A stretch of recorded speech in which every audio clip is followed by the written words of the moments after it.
share. Share.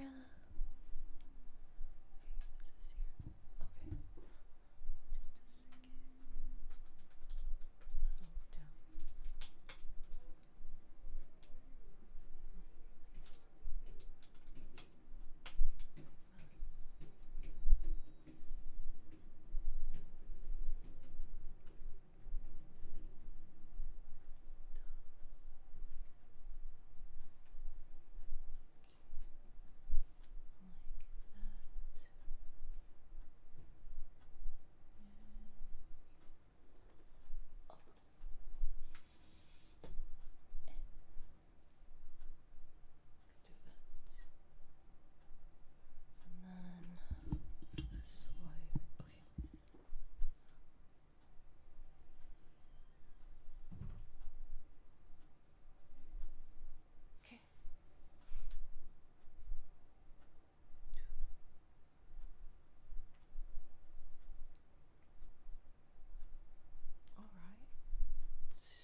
I think I'm on.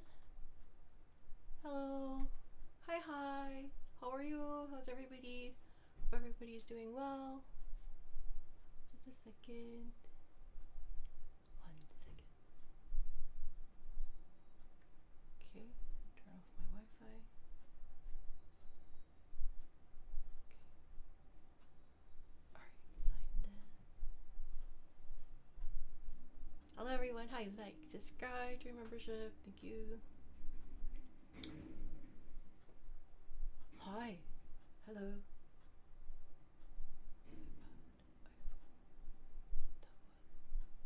Okay, previously all connected.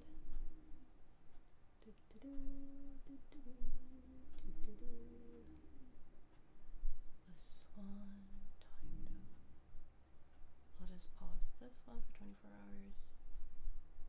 Okay. I think we're okay. Hold on. Just a second. Okay. Cool. And then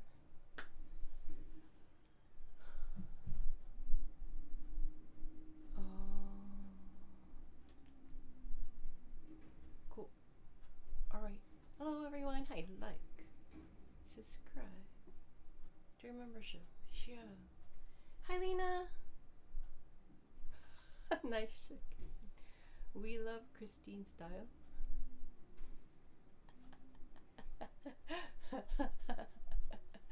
This one. My kid's shirt.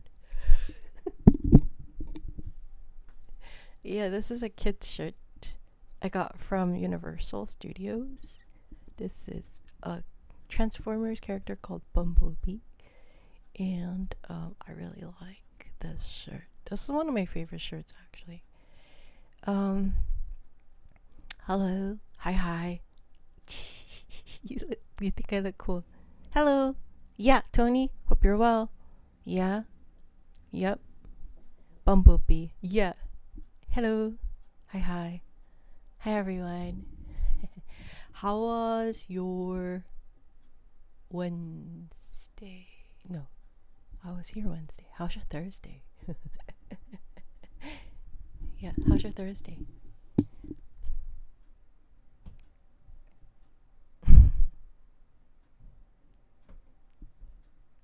So happy today, chilling with Christine. Yeah, all week been good? Good. Busy but good? Yeah, same here. Today is Friday, I know. Oh, it's Friday, and yeah.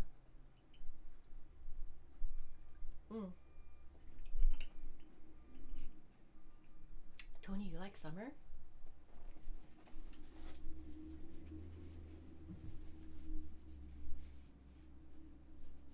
Yeah.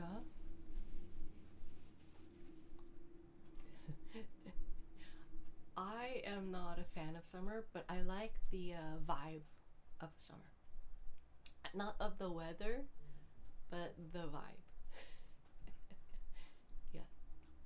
I've grown to like the bustling, active.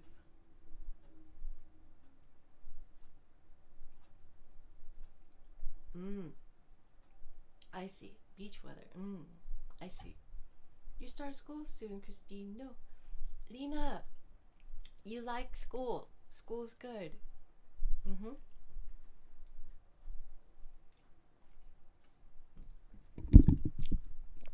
Lena, you like school. School is good. Yeah. All right. School is good, Lena. You like school. All right. Let's see.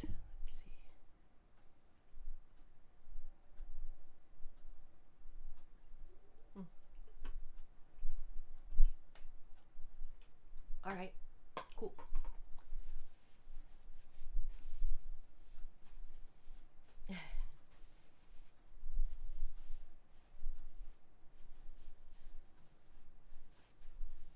It's scared because my mom make me do stuff in 11th grade with my brother. Oh. Okay, well, and you're not in 11th grade. Is she? Are you taking classes that are above your level? Because you're smart, Lena? Yeah? Don't be scared, okay? You're gonna be just fine. I trust that your mom knows you quite well to provide you with growth opportunities. Yeah? You're gonna be okay. Lena, don't worry. School's gonna be fun. School's gonna be good. Alright? Don't worry, okay? And you could tell us all about your school days. Yeah, when you get a chance to.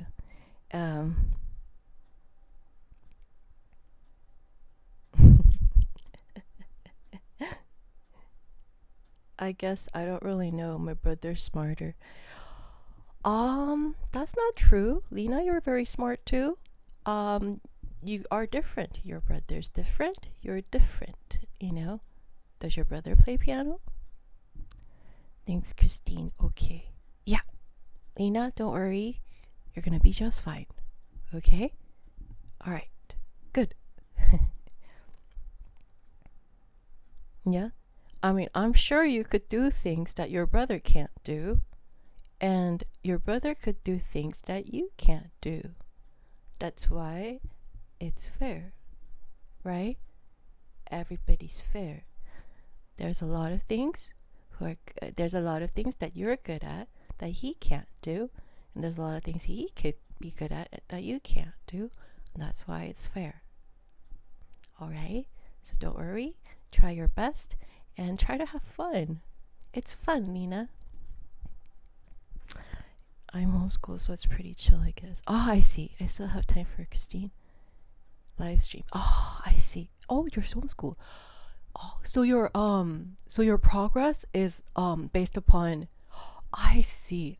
Then by all means, have fun. Have fun.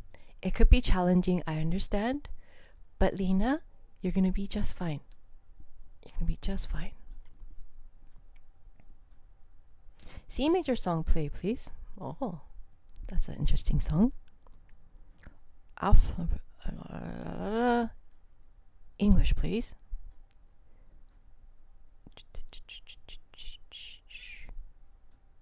Oh, maybe not. Just a second. Thank you, Christine. I try to have fun because Christine told me. Yeah. Well, what's not to have fun? It's good to have fun. Yeah. Well, I'm going to have fun. I'm going to practice.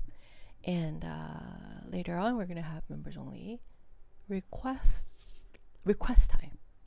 So for those of you who are interested in request time for members only, please join the membership. But for everyone else, like, subscribe, and we're going to get the stream started. Just a reminder, I think the requests will be turned into subscriber only mode. The subscriber only mode has specific like settings. So if you've been subscribed with me for a while, then it's okay. But if you haven't been subscribed with me for a while and you want to request, you might want to do it now. Because I don't know if I'm going to change the setting from 5 minutes subscribed or 10 minutes subscribed to like a week subscribed. 5 days subscribed, 3 days subscribed, or a month subscribed. So I might just change it up depending on what I'm looking for. It's a good way for me to kind of get a feel for the commenters, who's commenting what, and what their subscriber status is. So if I turn on subscriber only mode, only the ones that have subscribed for that specific setting period of time will be able to comment, will be able to leave comments. And everybody else, you will not be able to leave any kind of comments. So please subscribe now. If you think in the future you might want to comment or request or join the fun with lovely group of people here. Hello, Suma. Hi. Okay, Christine, that's cool. Yeah, Lena. All right. Well, we're gonna get started on warming up. I have not touched the piano. It's been very quiet. It's been very quiet. I've not touched the piano at all. Very quiet. So I'm going to start warming up because that's my job. It's my profession. And if John B is here, did you see John B? Thank you, John B. John B. Anyone who sees him, can you remind me so I could thank him? Okay. All right. Okay.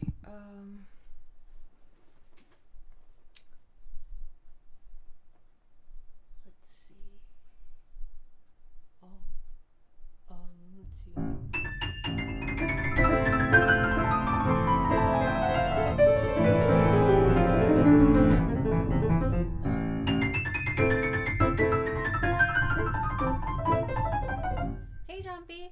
Oh, hi! I love your job. My job? My job as a pianist? Great, thank you so much. Just working away here. Oh, okay, great. Well, good to know that you're here, and thank you so much. Yeah. Hello, everyone.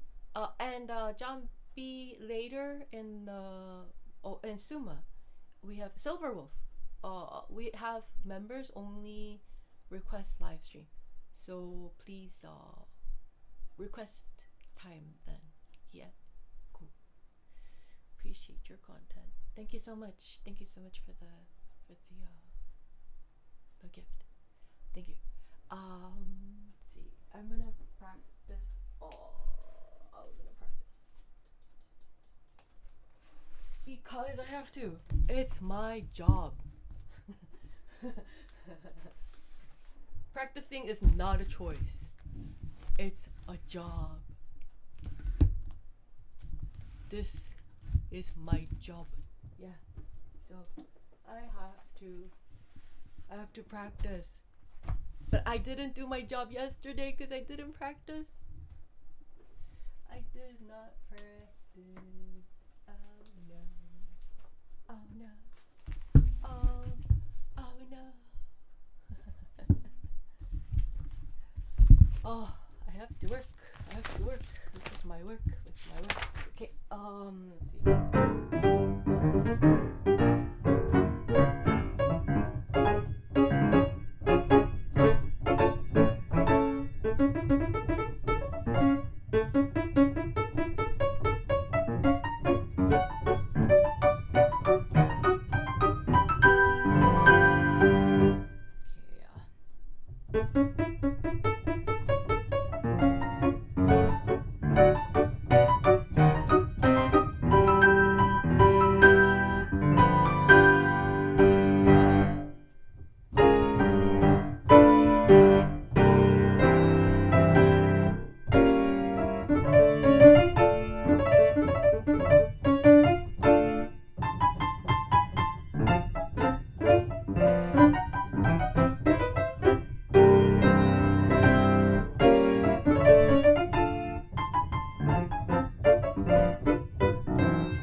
Silver Wolf, don't share your ice cream. Protect your ice cream. Don't share your ice cream. Your ice cream is for you. Everybody, don't share your ice cream.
Christine, awesome. Thank you, Lena. Wonderful. Thank you so much. Lena, I have a question. Lag? No lag? No lag? Peak content, please. To Chopin Nocturne. Oh. Oh, yeah. Hey, you're laughing. No, seriously. Lions don't share. Dinner for one. Absolutely. Silver Wolf. Yeah. Don't share your ice cream. Don't share your ice cream. Don't share your ice cream. Hey, lasers in the house. Cool. Yeah. All right. No lag. All good. Thanks, Lena. All right. Hello, everyone. How you like, subscribe, your membership. Wow, so great. Thank you so much. Oh, you probably want that Chopin Nocturne, but since I'm wearing a Bumblebee shirt, I'm going to be playing Bumblebee by Rachmaninoff. It's a transcription of Rimsky-Korsakov, transcribed by Sergei Rachmaninoff. And I don't practice this seriously, so it's just gonna be like reading through casually. Maybe I'll practice it. I don't know. I'm just thinking it's Bumblebee, and then there's Bumblebee, so.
Maybe because I'm wearing Bumblebee shirt, I'll practice the Bumblebee.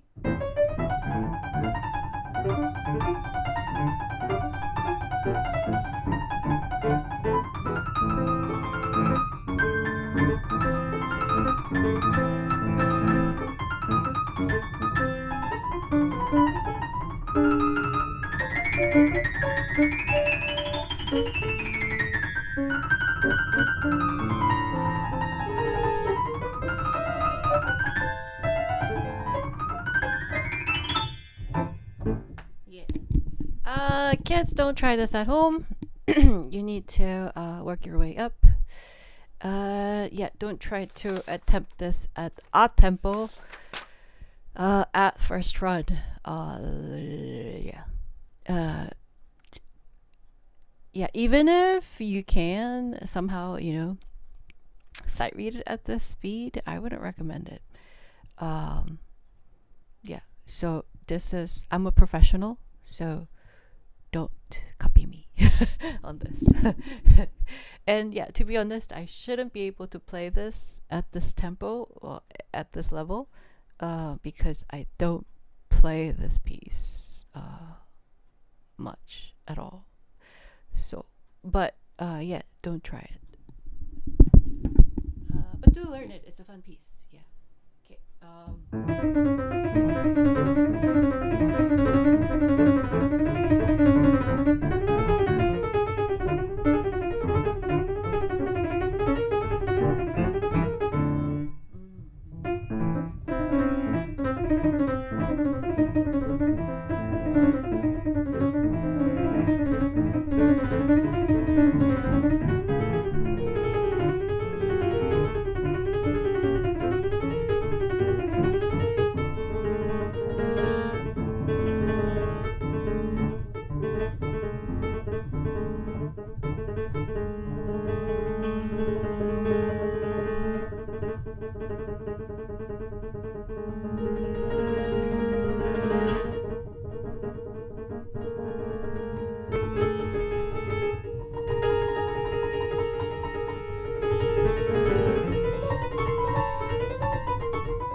Okay, cool. Yeah, Bumblebee. Yeah, and I'm wearing Bumblebee shirt from Transformers Robots in Disguise. Yeah.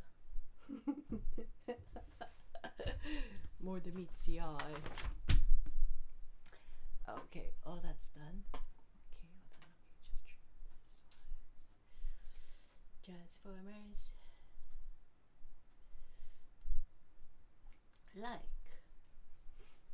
Like, subscribe, join membership. Yeah. Beautiful. Thank you.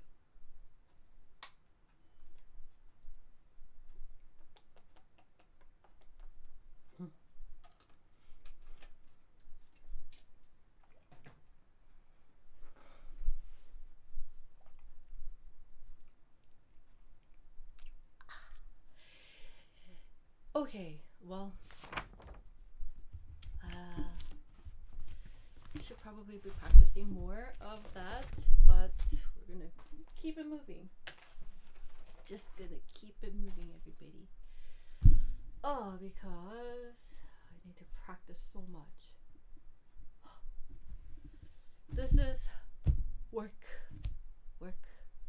This is how a professional pianist work. This is my work.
This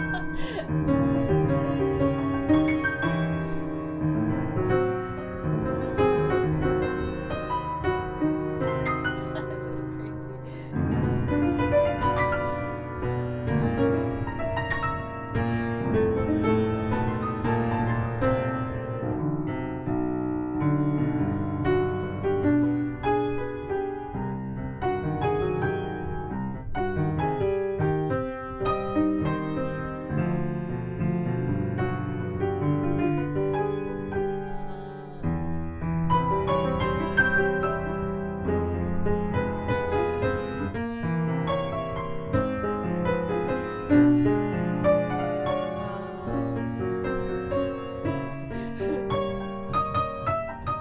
I don't recommend this sight reading.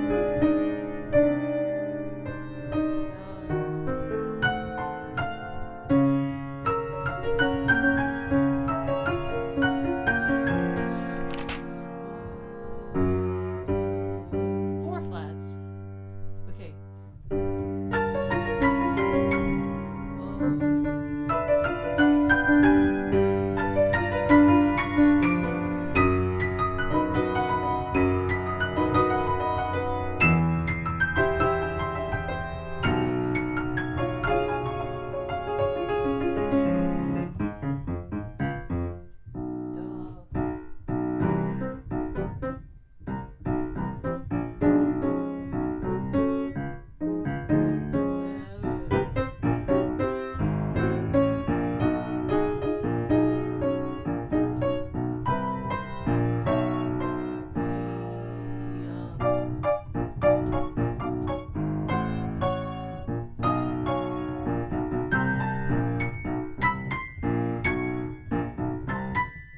Oh.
I can't believe I sight read through that. Oh my gosh, my eyes. My eyes. Hold on. How many pages is this? Oh, so many flats and sharps. It's like over 10 pages or something. Dude, what is this again? Isn't there like a... This is filet? Anyway.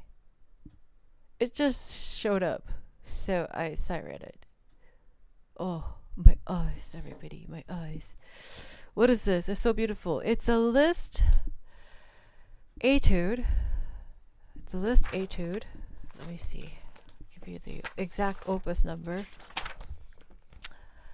No, this is not for filet. This is something else. This is not Mazeppa, not for filet. It's just number 10. Numero 10. Alright, this is a Transcendental Etude number 10 by Liszt. And I think you're not supposed to sight read that, because I found out the hard way. This is like not a walk in the park. Not that a walk in the park is anything easy. Honestly, isn't walk in the park like kind of difficult? Is it just me? Do I find walk in the park difficult? Because sometimes there's like dog poop, you know, or like people don't clean up after their pets. So like, or like sometimes you go somewhere and then there's geeses and then they don't clean up after themselves. So it's like, so practically the whole field is filled with fertilizer. I mean, the grass is green and it's beautiful, but it's like sometimes a walk in the park is not. Anyway, this is not a walk in the park. This is maybe a walk in the park with, it's not impossible and it's not like the hardest sight read ever. But try it. Try sight reading Liszt Transcendental Etude number 10. And let me know. Let me know what you think. I think I grabbed the wrong book, by the way. Oh, okay. I've grabbed the wrong book. I was grabbing this book. There we go. Oh, yes. Oh, no. This is, it's still the wrong book. But let me, even though I grabbed the wrong book, let me play something from it. Let's see.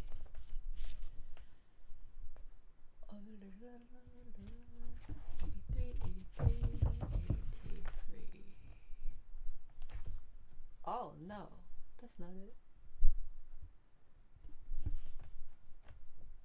Oh no, that's not it either.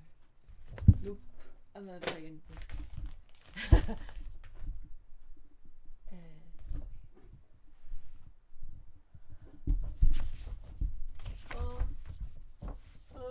Very difficult.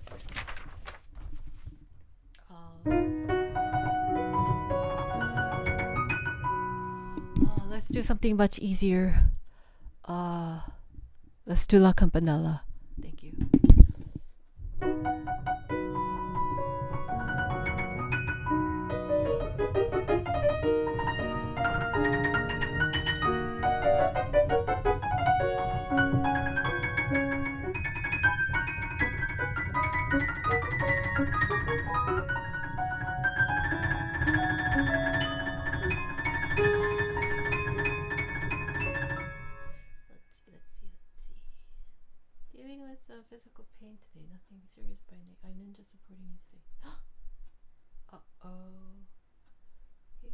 shark, baby shark. Are you related to Norberto? Oh my gosh. Tyler Roberts. Do you know of a dude named Norberto? He has pretty funny jokes. Pretty funny guy. Yeah. I'd say he's a very funny guy actually. But yeah, his name is Baby Shark because he requested Baby Shark. Alright, cool. Am I catching up? Do you have a favorite Beethoven sonata? I kind of do. Easier, La Campanella. That's right. Let's do it. Ciao, bellissima. Hi, thank you. Grazie mille. To be good enough to play things like that someday. Yeah, keep practicing. Keep working hard. Good job, Christine. Practice. Thank you, Lena. And Elazar, I hope you feel better. If you have any ice cream, then now's the time to bust it out. Easier, La Campanella. Let's do easier. La Campanella. La Campanella, everybody.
I cold turkeyed the La Campanella. I'm not warmed up yet. Yep. But I had to try. Why not? But again, hi. Hi. Wow, that was so good. Thank you. Fantastic. Thank you. Christine sound amazing. Thank you, Lena. And Lena loves school. Okay. And let's see. And let's see. Yeah, don't try this at home. Don't try to play La Campanella without warming up, unless you're a professional. Yeah, don't try this at home. Yeah, would not advise it. Only do it if you're a professional. Yeah, do a cold turkey run through only if you are a professional. Yeah.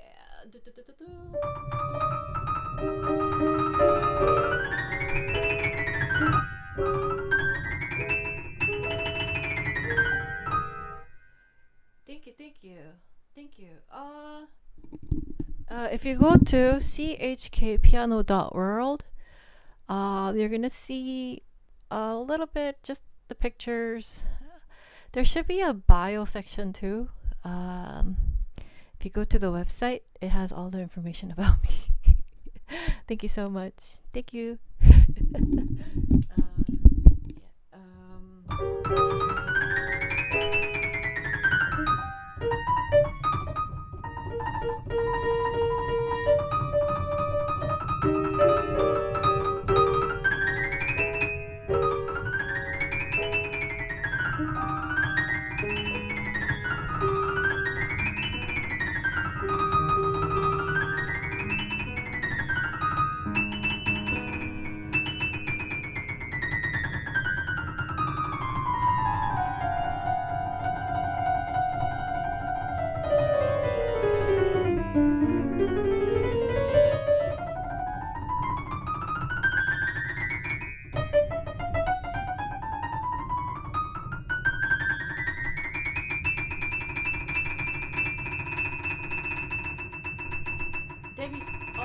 Ravel, that's right. I thought it was that's right.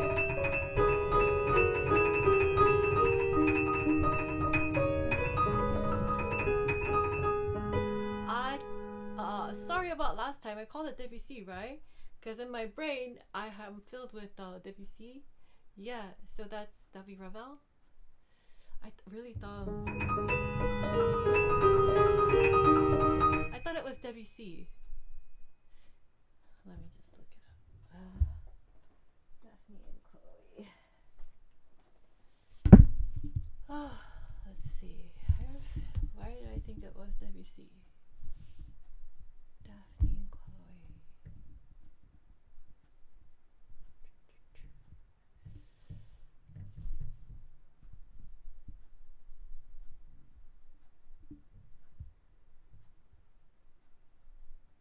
Yeah.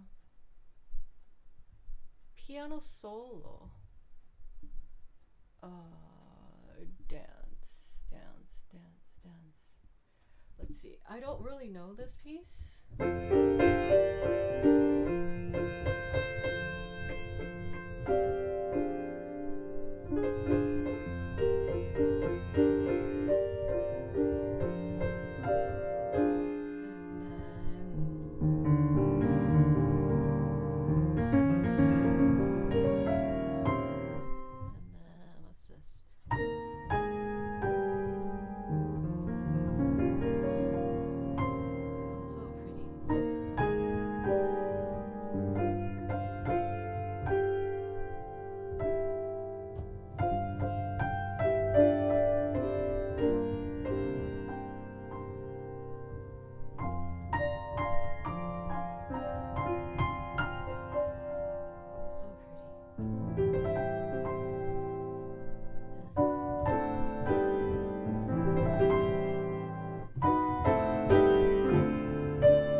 hopefully that sounded like something familiar. That's very nice. I like the arrangement. Whoever did the arrangement. Nobody's getting the credit for the arrangement? Or is this actually like his arrangement? Did Ravel make, because I know Ravel made some of his, or he orchestrated his solo works, or like he did some kind of piano and then something like that. Anyway, that was very nice.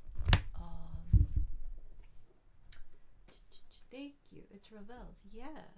Thanks for recommending. Remind I checked. You're a professional. I apologize.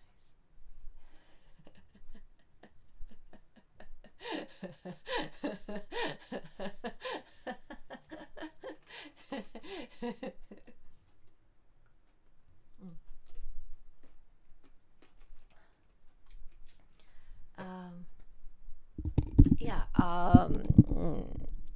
If and when I do want to invite you all to one of my in real life live performance, I will invite you. It'll be an experience. I assure you. It's my in real life performances have gotten me this far. You know, some people use networking, some people use money, some people use various different things. But for me, my journey, it was just my music, just piano.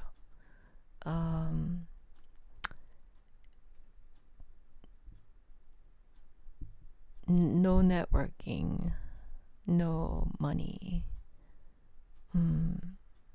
just a lot of prayer, a lot of prayer, and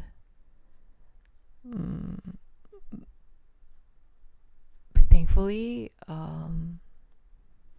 just by talent, music. That was my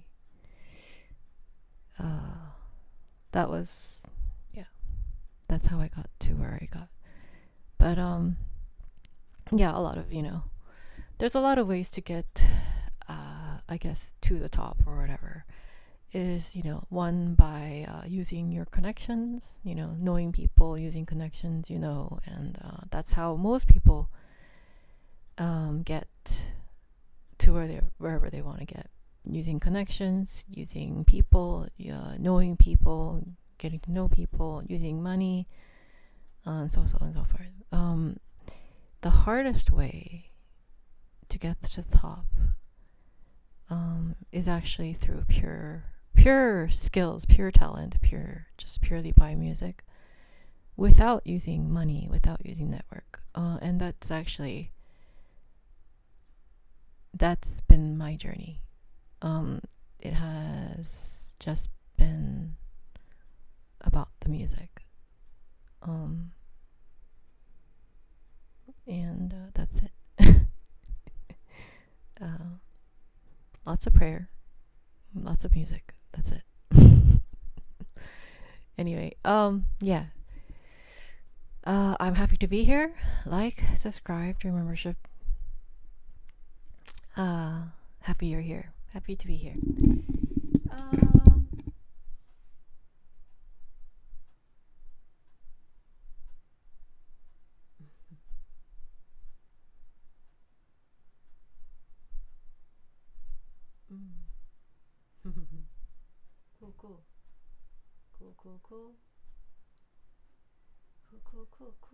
Cool.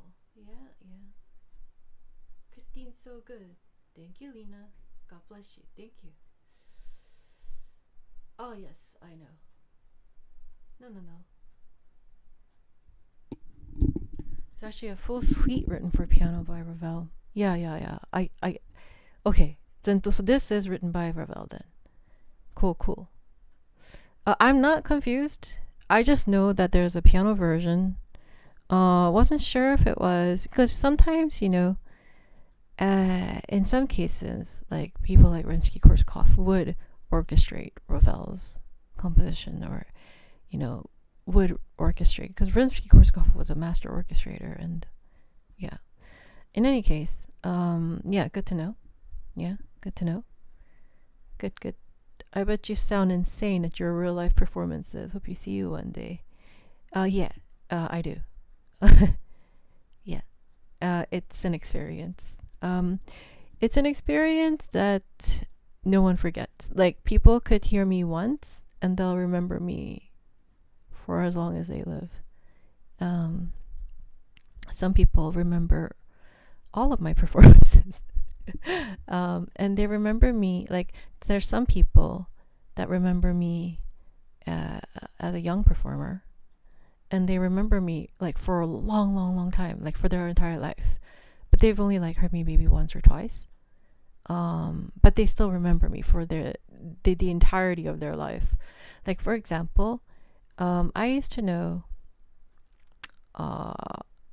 be close to the vice president of a major university. And so when he went to go talk to the board of trustees at Colburn, one of the board of trustees at Colburn School, we're talking like top world class level at this point. So like USC, Colburn, like when you're at top at USC, when you're at top at Colburn, you're at the top class in the world. And so the vice president of a major university who knew about me, kind of was talking to the board of trustees at Colburn School, and he said, "Oh, Christine, there's a fantastic pianist by the name Hye-Su Kim, and the board of trustees at Colburn person, he knew me." He said, "Yeah, I remember. I remember her when I studied with John Perry, and I remember hearing her play when she was only in high school." So when you hear me live in real life, you'll remember it. You'll remember me. It's most people have said it's a life-changing experience, and even the world's best have told me. Even the world's best have told me that they have not heard the piano played that way.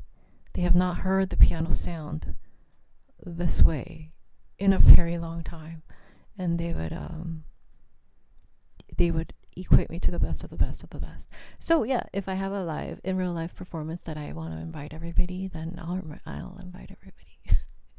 Yeah. Like, subscribe to your membership. Thank you. Let's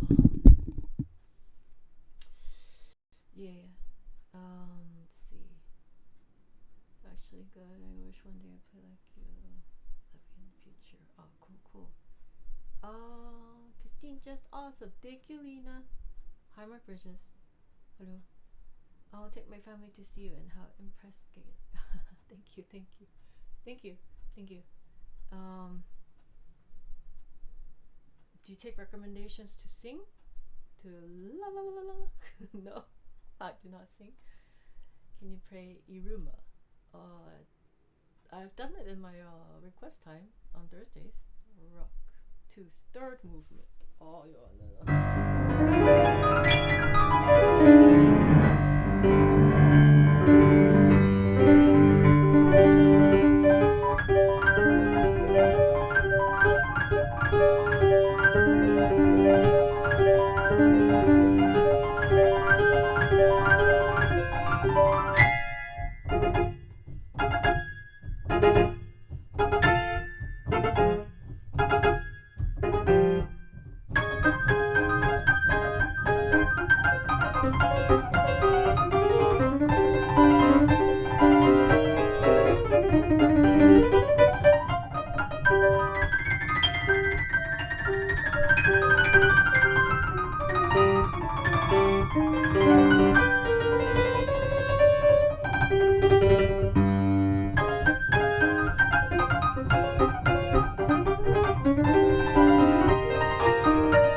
Okay. But I do have to practice the La Campanella. And now I have to practice rock too. Hello everybody, hi, like, subscribe, your membership, hi. Yeah. Can you play This Kiss by Faith Hill? Oh.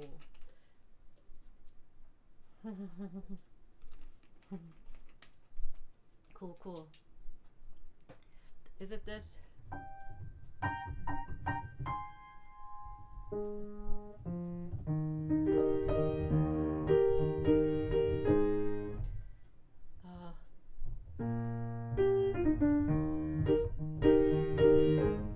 don't know. Is that Faith Hill?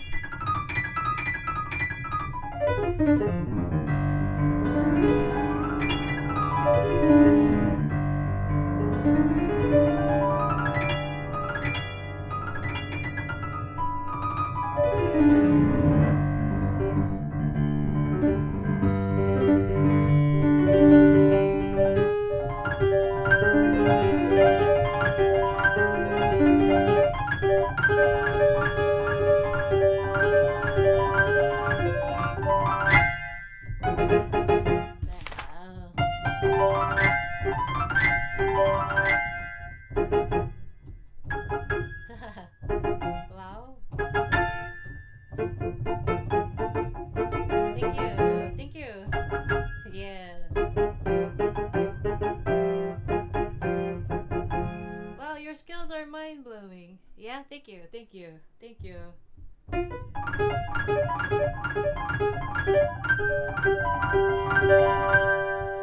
There's actually a special way to play this. Most people think you just play,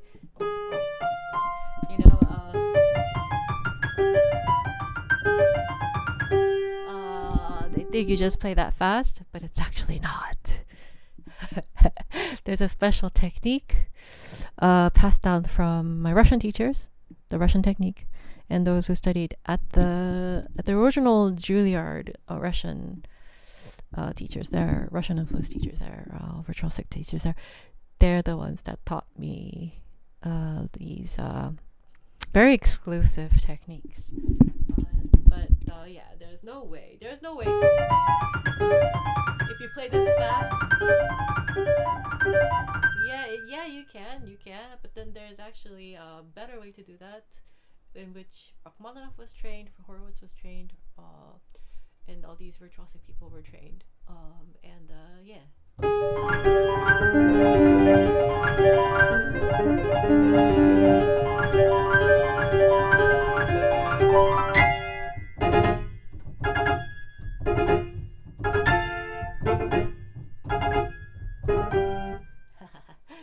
And that's all special technique. It's very exclusive.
everyone. Hey, like, subscribe to our membership. I'm gonna drink some tea.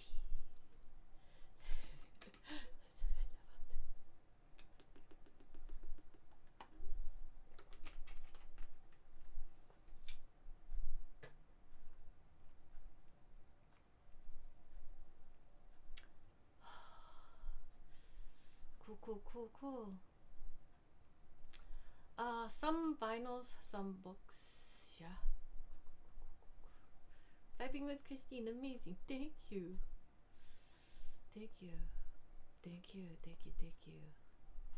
Like, subscribe, remember, Christine hydrated. Yeah.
Hello everybody, hi, like, subscribe to our membership, thank you.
so good. Wow, awesome. Thank you, Lena.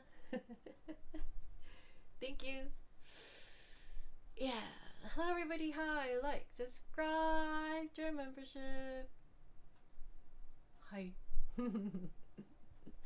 Good to have you here. Good day, everyone. Great. Yeah. Thank you. Great. Very nice. It's beautiful, right? Oh yes, it's beautiful. Yes. Thank you. Ooh. What happened? Oh. Hold on a second. Just a second. Something happened. Oh.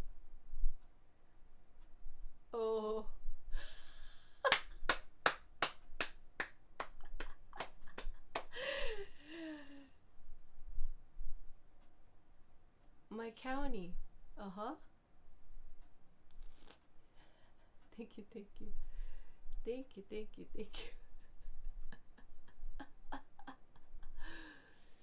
you. Yeah, well, let's see. Looking these healing frequencies. Thank you. Yeah, thank you, everyone. And let's see. Sanchez.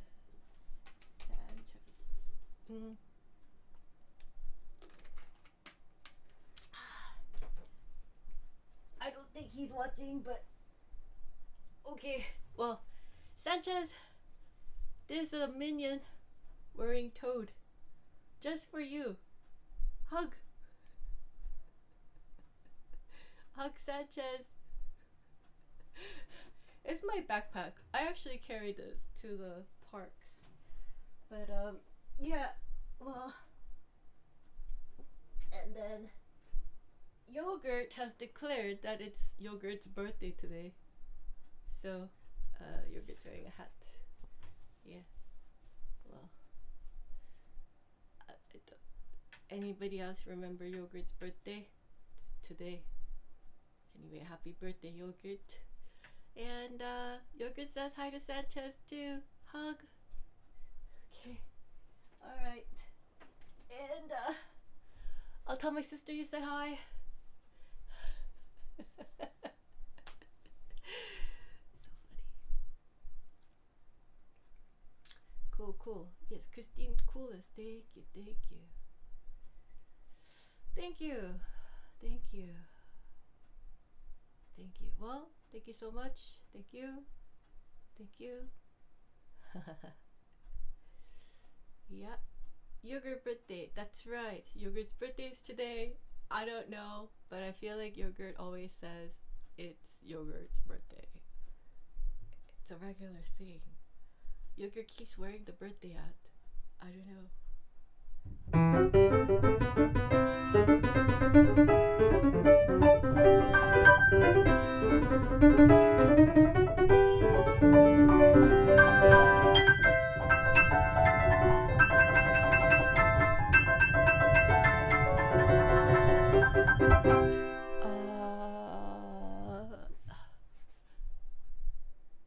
Am I good?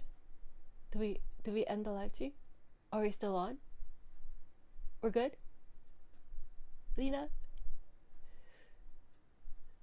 A notification popped up and I'm trying to figure out if we're still on. Think we are. Okay.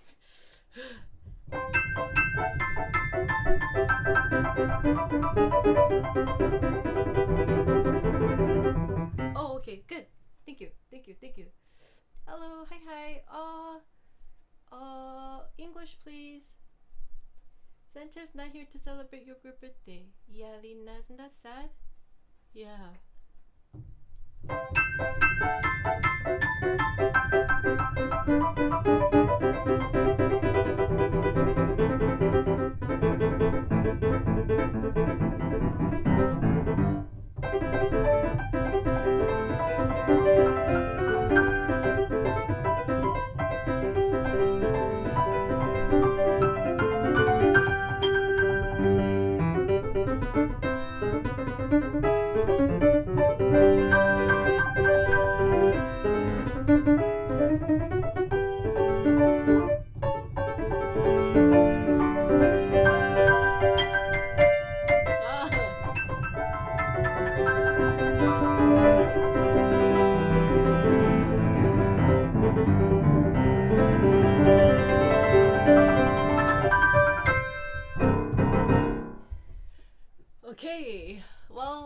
was Rock 2, third movement. Just kind of glazed over that, yeah.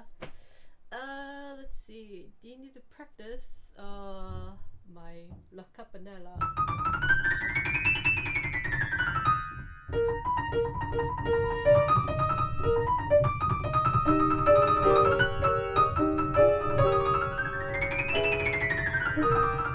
Thank you.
like, subscribe, join membership. Thank you, thank you, thank you. La campanella practice. Yep. Hello. Hi, hi. Thank you, thank you. You're good. Thank you. Thank you, Lena. Thank you, thank you. Thank you. Why? Thank you so much. Wow. Thank you. Thank you. Oh, thank you so much. Share. Cool, cool, cool. Very good. Very nice.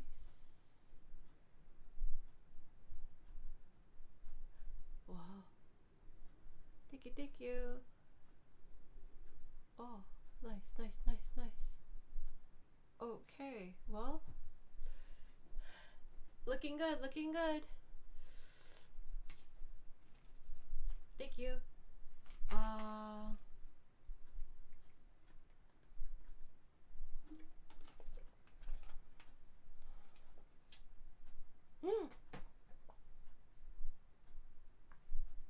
My mom is in a good mood, so she ordered pizza. Have yummy pizza. Have yummy pizza, Lena. Pizza, Lena. Yeah. Okay. Lena, have yummies. Yeah. Have lots of yummies.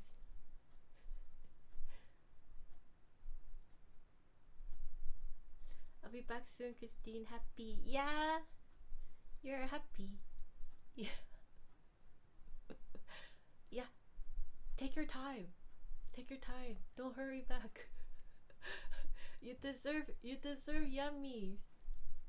You deserve yummies. Lena. Yeah, yep. Yep. That's yummy. Yep. That's a yummy pizza. Yeah. Lena, go have yummies. Yeah. Yeah. Hey, you too, RCA. Pizza, pizza. Oh, yeah. Okay, okay. Alright. Okay. Sounds good. Hello, everybody. Hi, like, subscribe to your membership. Thank you. I'm just, kind of, warming up.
Hi.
some bok. What's Chicken's? Everybody, what's Chicken's favorite composer? Bok, bok, bok, bok, bok, bok. Everybody, we're gonna play Bach. It's Chicken's favorite composer. Bach, Bach. Bach, Bach, Bach.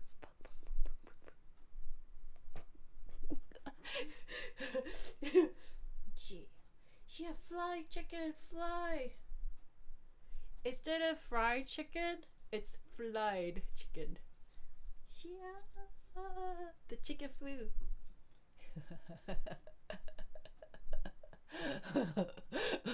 what if there's like a place where it's not fried chicken, but it's like flied chicken. FLIED, and then instead of flu, right? So instead of flu chicken, but it's like not FLU, not FLEW, but it's like FLIED, and then it's instead of fried chicken, it's flied chicken. So then you'll just see chicken flying, flied chicken. What if we got? Yeah, would you like that? I think the chicken would like that. Yes. Chicken says yes. Fly the chicken. Yeah.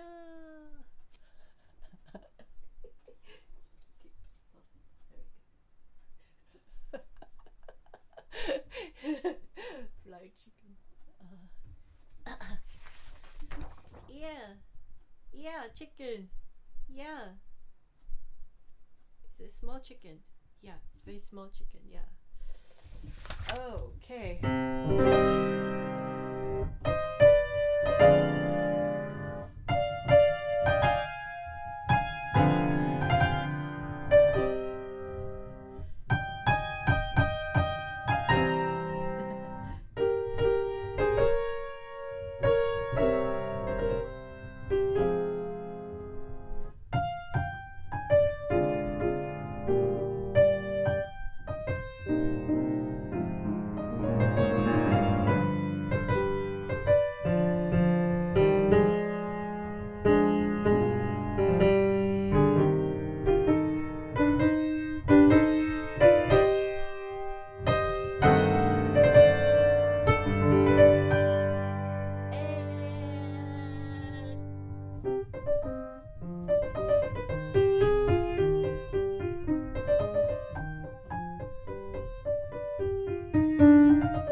Hello, hi. Like, subscribe, share membership, thank you.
Hello everyone, hi, like, subscribe, join membership, thank you.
Okay.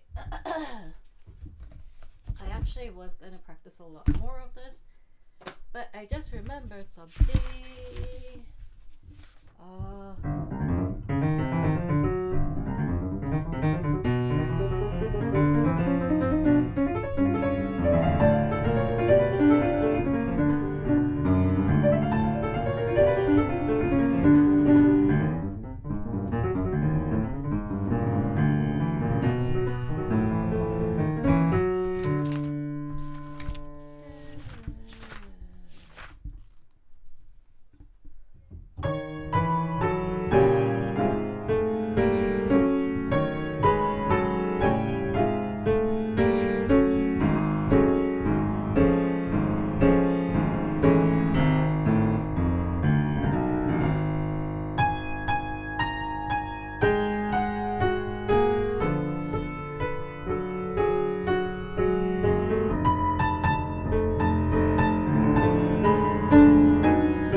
from the previous live streams,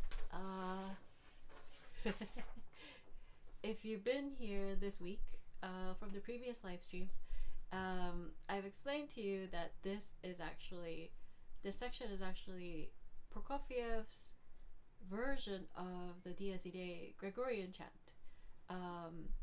And while there's many versions that other composers have used, Mozart, Verdi, just to name a few, the reason why he selected Berlioz's version is because of the Witch's Cauldron, the events leading up to the Witch's Cauldron, which then in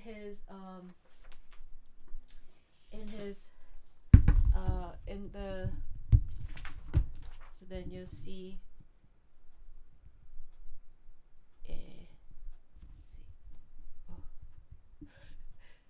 so you'll see, what is it here?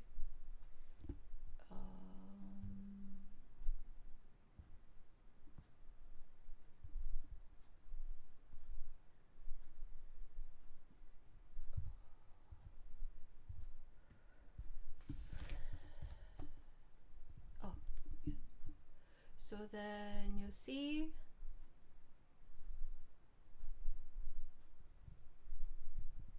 here.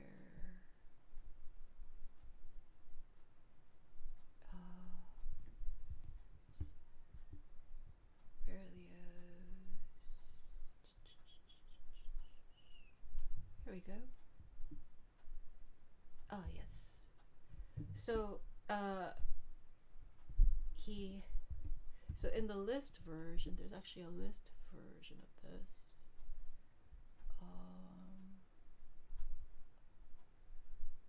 No.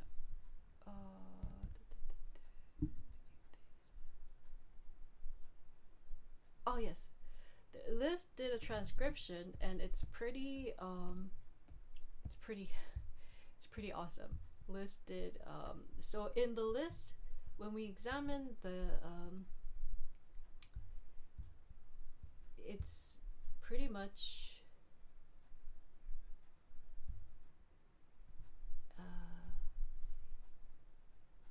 he uses this as an inspiration, this part from the fifth movement here, leading up to this part, the allegro part here.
It's a little bit.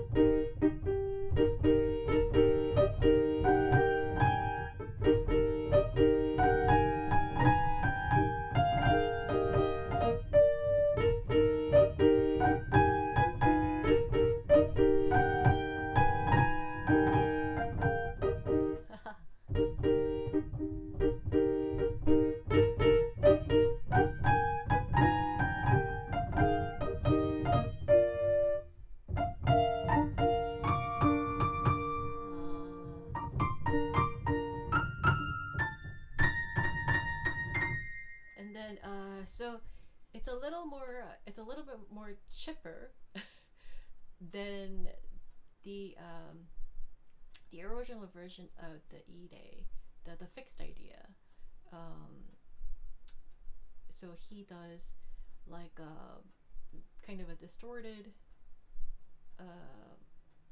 mocking-ish, like something that, you know, kind of trivializes. So this version of, you know, the love idea kind of trivializes his obsession, his romantic obsession, and then it leads to Dies Irae, in which Prokofiev adapts this kind of rhythmic thing when he gets to you know, when he extract from when he uses here here, and I pointed this out, and then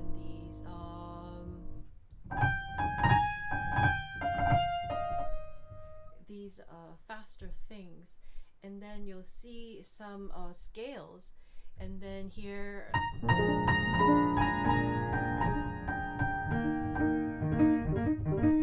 these configurations, and then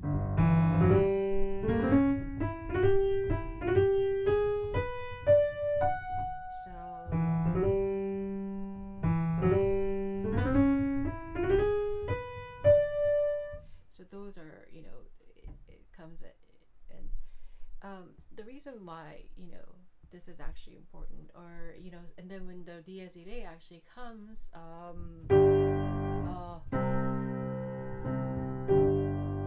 then this one, he uses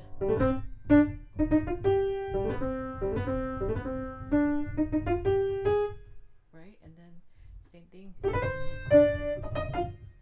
See, and he does that here in his Prokofiev Eighth Sonata. He goes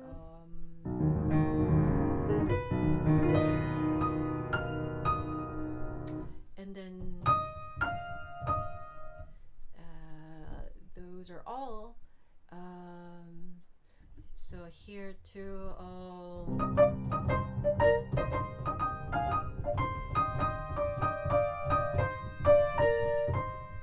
So those are actually he's going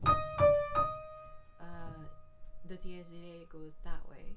There you go. And then it does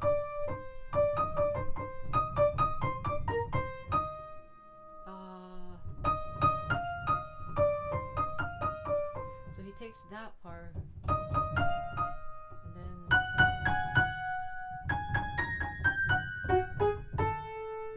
so he takes a fragment of the Dies Irae and then turns it into a section here. And I've asked there was a homework as to why do you think Prokofiev did that? Why do you think Prokofiev took from, of all the Dies Irae, why do you think Prokofiev took from Berlioz's Dies Irae instead of any other versions of Dies Irae out there?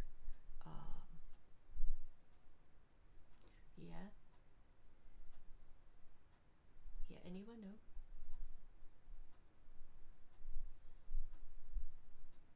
Yeah.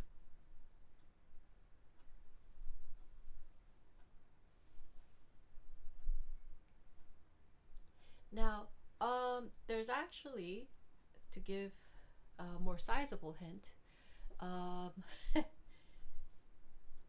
there's actually a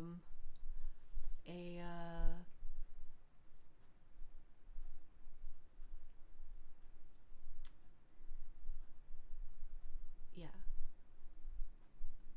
there's actually similarities between, yeah. So just if you want a hint, okay, so here's a secret. It's a secret, okay? But if you want a hint as to why Prokofiev chose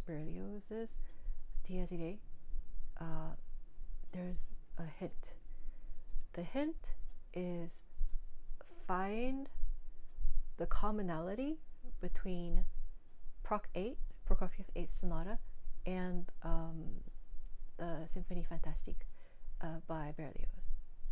Find the commonality between Berlioz's piece and Prokofiev 8th Sonata. That's actually the hint of how to find the reason why. And it's actually a pretty big hint. Yeah, if you actually do the homework and if you actually do the homework and then you could find the answer, then comment. Yeah, I'll read every comment. It's actually a homework, everybody. Yeah. Hello everyone. Hi, like, subscribe, join membership. Yeah.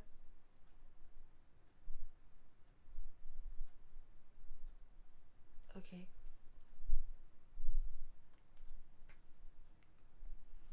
Hello everybody, like, subscribe, join membership.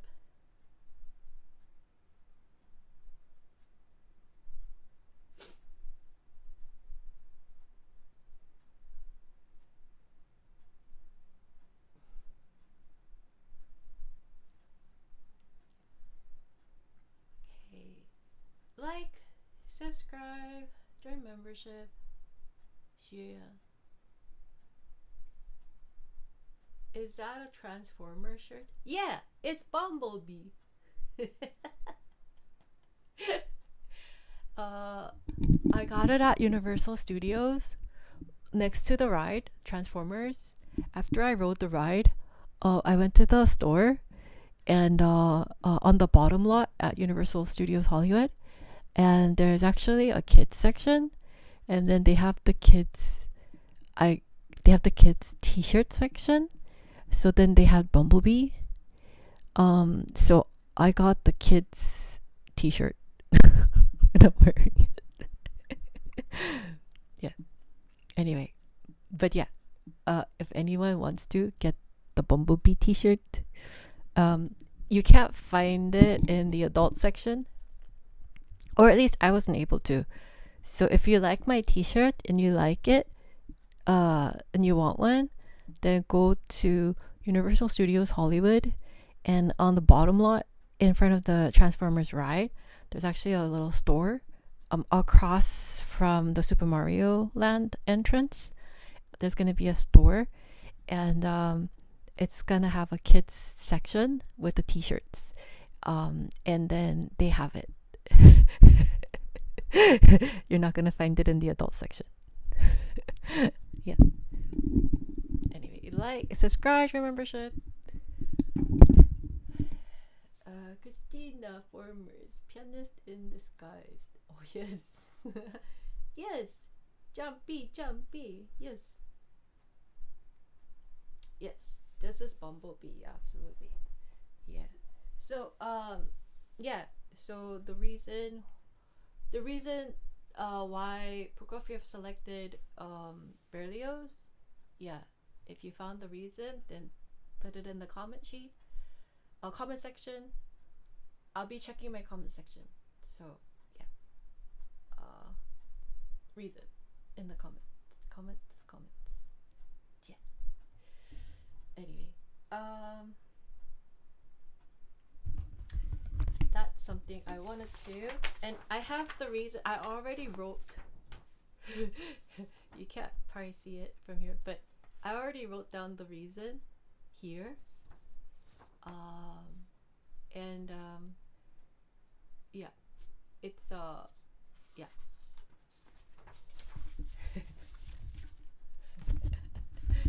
Yeah. Proc 8, everybody.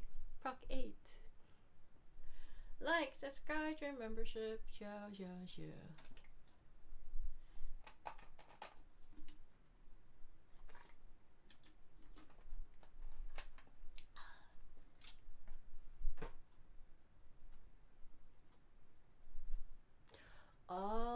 Let's go ahead and do.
the above. Yeah. Cool, cool. Hi, Silver Wolf. Hi, Midge. Hey, Midge. Hey, are you going hunting? Are you going hunting for pineapples or tacos? I love it when you tell me about your hunting stuff. Yeah. Midge hunts for food. Midge hunts for pineapple and tacos. Yeah. One of these days, I'm gonna be courageous and I'm gonna go hunt for pineapples one day. But yeah, most of the time I lack that courage, so I just focus on like piano stuff. That's all. But anyway, yeah, Midge, it's gonna be members only request time soon. Oh, I'm holding for my dear life and still trying to answer. She said, obsessing recurring motifs, which is Sabbath energy, like Prokofiev's War Sonata. Alright. Okay. Optimus. Yeah, Optimus Prime. I love Optimus. Such an alpha. Alright, well, yeah. Keep searching. keep searching. Right. Okay. So I'm giving you hints. Yeah.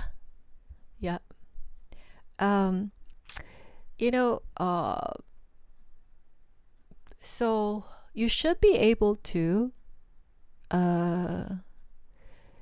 if you have enough music exposure or music experience of, enough, right?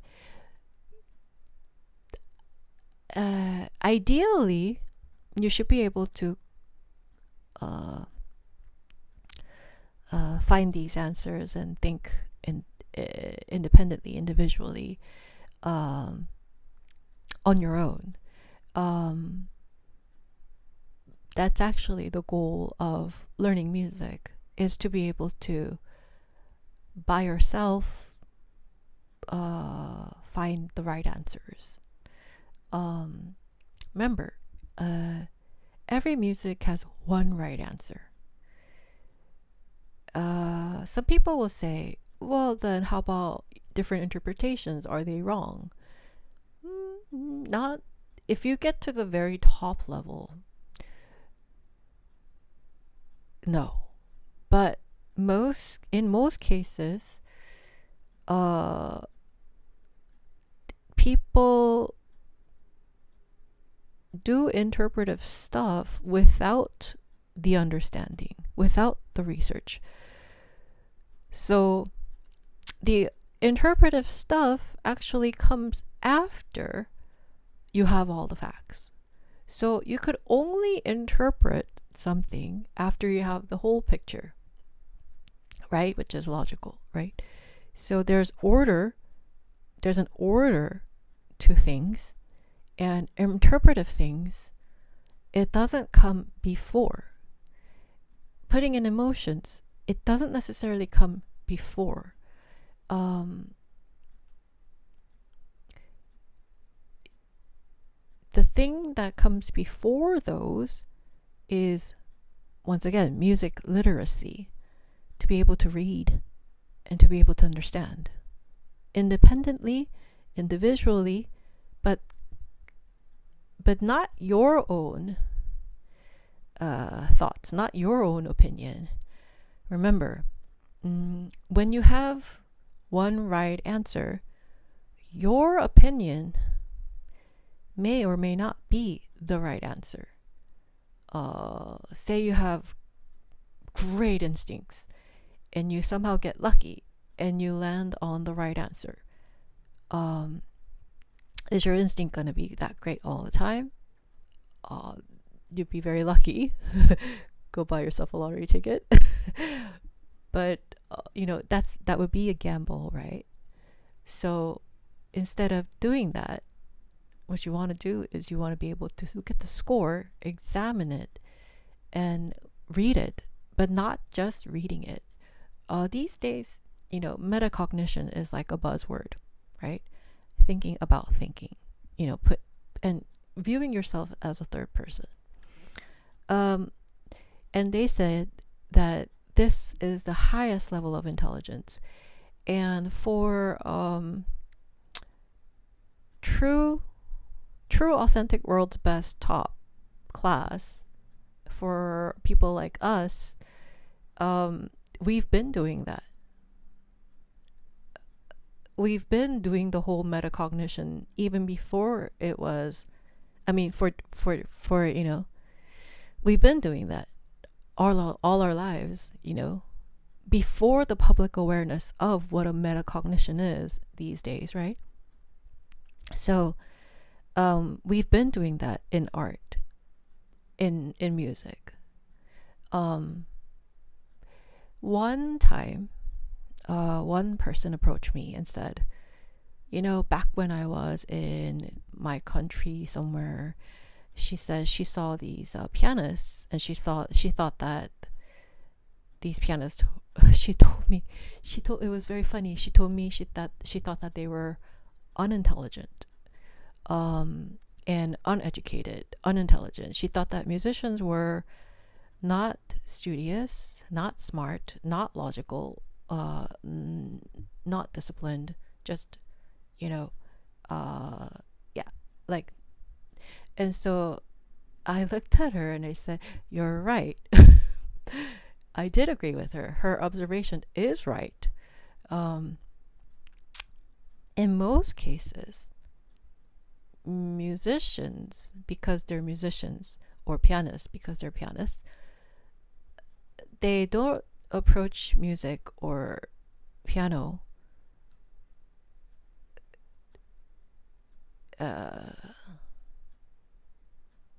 in most cases, in most levels, that is the case.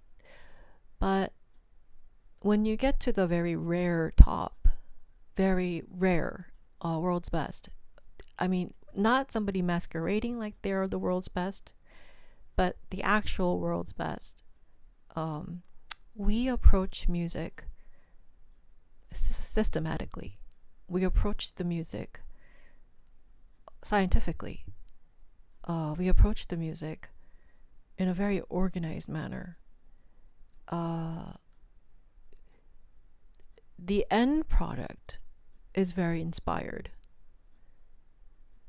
The process is also, of learning a piece, is very inspired. The whole thing is inspired. But it's a lot more cerebral. Music is very cerebral because you're organizing pitches.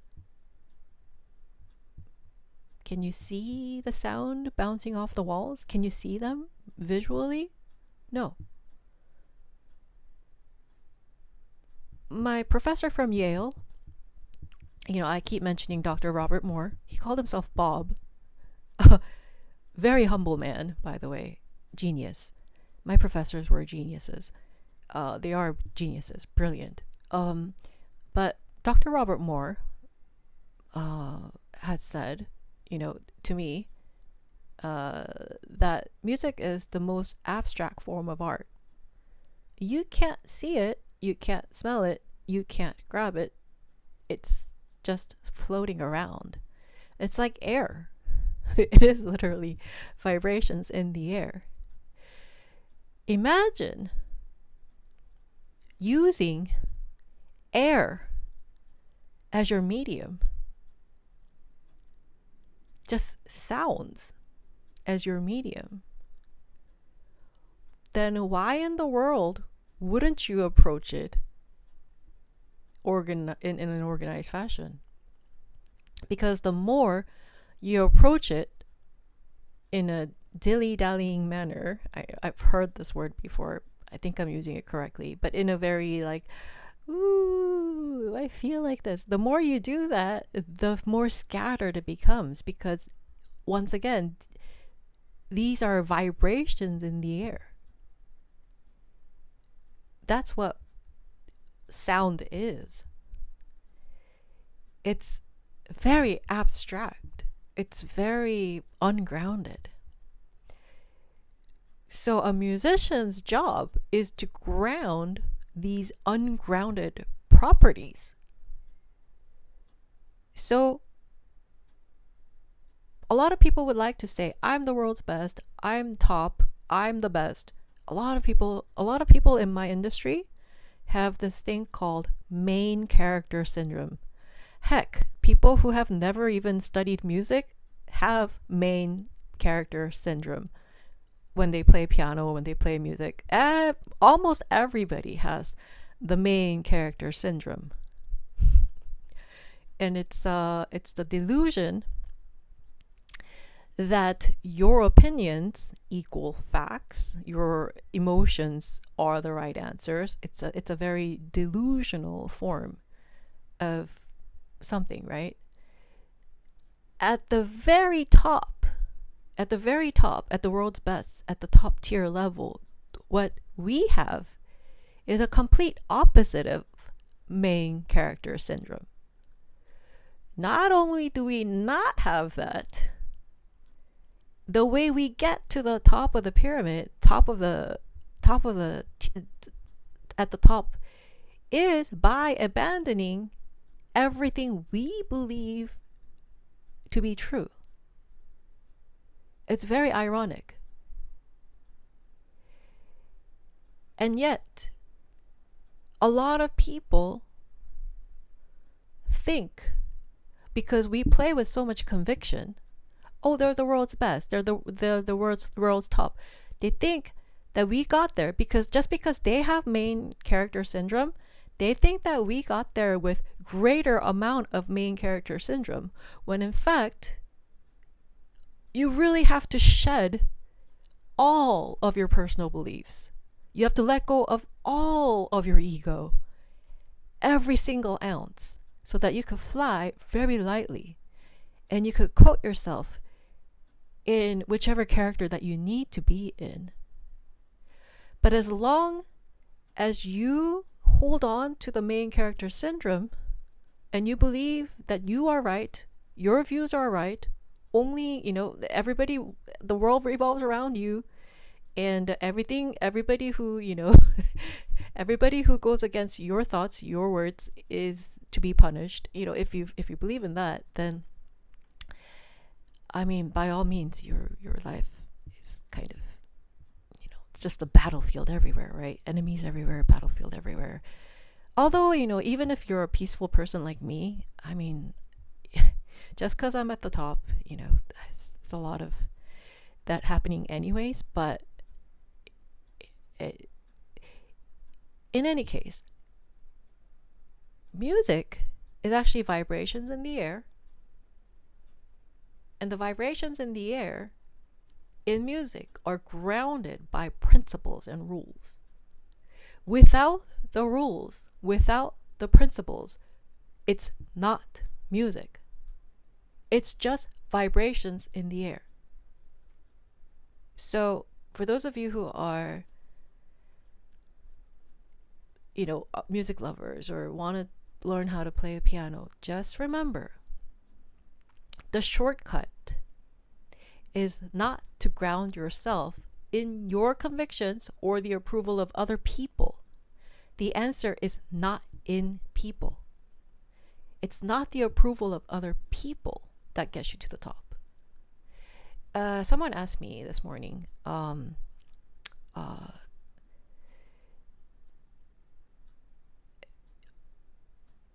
she thought that I was showing myself on YouTube, which, I had to remind her, I'm not showing myself on YouTube. I'm actually doing the opposite. It's very tip of the iceberg what I show on YouTube.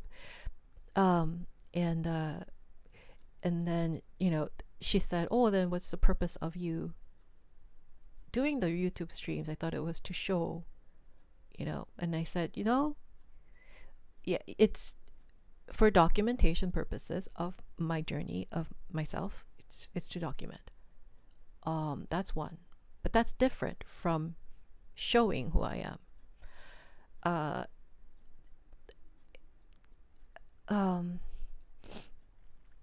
honestly,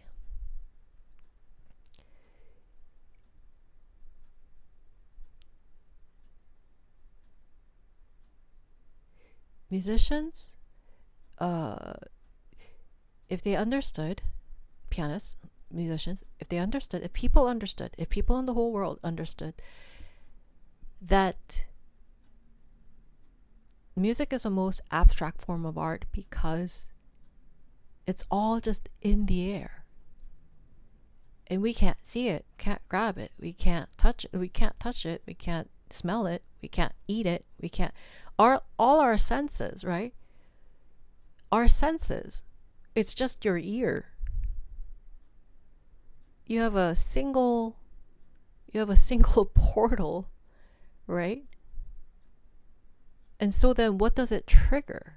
Listening to the music. Everybody thinks, oh, it's the heart, it's the brain. No.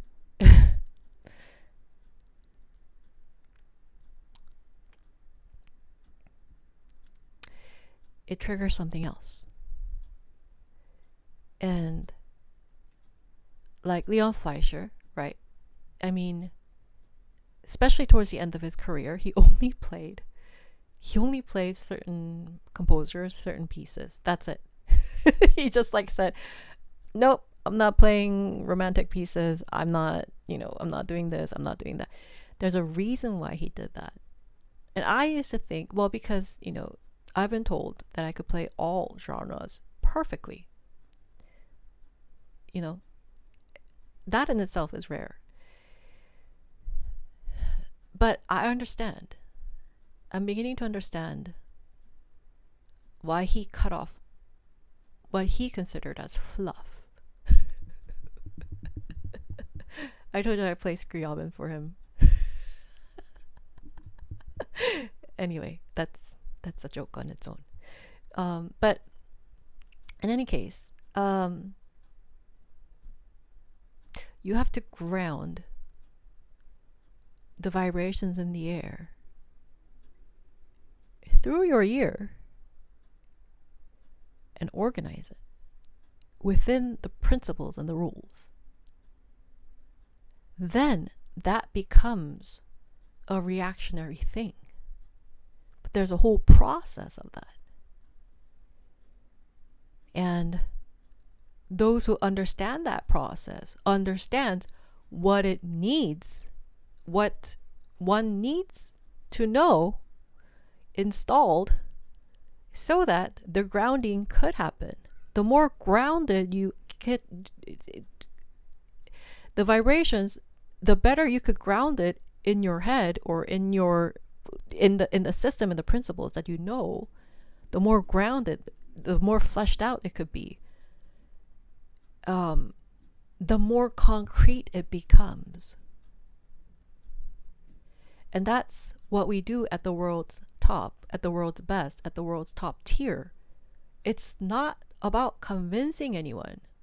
And it's not about winning the approval of anybody. It's not about a popularity contest. And it's not about having the main character syndrome more than anybody else. It's actually quite the opposite of that.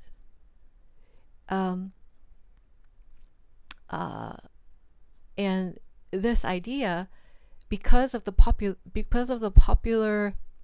beliefs and the generic principles or the generic music education, generic piano education, because it's actually the exact opposite of what's happening at the top tier, and nobody knows about the top tier, what's happening in the top tier, because, well, first of all, because people who could explain it as well as I can don't need to explain it to the public because they've already established their career and they're like 90 plus years in age. They don't need to go out to public and say, well, this is actually what's happening here. And, they don't need to do that. They've been there, done that. They've had the world in their hands, and they could appoint professors, they could appoint international judges, they could make international competitions, and so on and so forth. I mean, they've been there, done that. So they're the world's best. The world's best does not necessarily go out to the public and explain these things. Why am I doing that? Well, it's because music is dying. Music is contaminated and it's dying because people believe that it's supporting their main character syndrome. People believe that music and piano is a tool to feel good, a tool to show off, a tool to get recognized, a tool to get this opportunity or that opportunity, a tool to get, or a tool to win. You know, I'm better than you, you know. It's so competitive. It's so, you know, this and that. And there's a lot of like marketing and things like that. And people who are not geniuses are marketed as geniuses. People who are not actual real artists are marketed as artists. And people who are not at the concert pianist level, I mean, normally, right? They're getting all the concerts, you know, using aspects that are not part of the actual music, right? So because this kind of practice has been going on for such a long time that people think there's not much to piano music except for the notes. Oh, I'm going to play this note. I'm going to, practice these notes. And then after I practice them and I could play them fast, accurately, and musically, and then I memorize it and then I perform it, then I'm done. But you don't know the meaning. Well, is there a meaning? Absolutely yes. So even people I've noticed, you know, people who've been doing this all their lives, they still don't know the meaning behind what they're playing. And you could tell they don't know because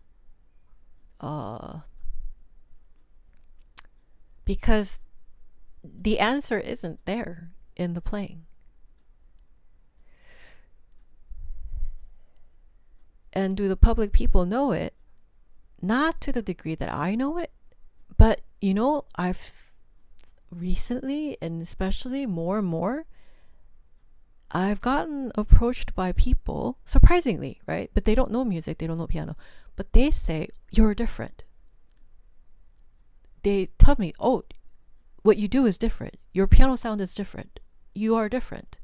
People know that I'm different. And it's like, huh, I didn't think that they would notice. Because they haven't been told the truth. In any case, there's meaning behind every single composition, and there's only one right answer behind every single work that has ever been written. There's only one right answer.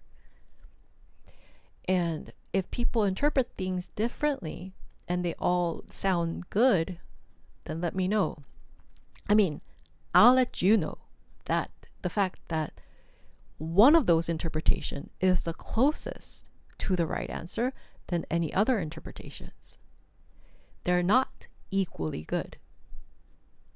There's actually a hierarchy in the interpretations. One of them is going to be the closest to the right answer. And for people who are at my level, which is just a handful in the whole entire world, at our level, we have completely let go of public recognition, public approval, things like that, because we think it's too above everybody's head anyway. Especially, you know, even amongst professional musicians, whichever, it just goes over everybody's head. So we're not expecting anybody to understand. I'll explain to you this, right? So we have, you know, this morning I was kind of just, you know, going through this one piece, right? So there's this one piece that I was going through today, just out of just pure fun. But I'll explain to you just a snippet of what happens. Just, it's not all at all, it's just very, very tiny bit in a very, so I was explaining, so there's this piece, it's a very short piece, but it goes like this.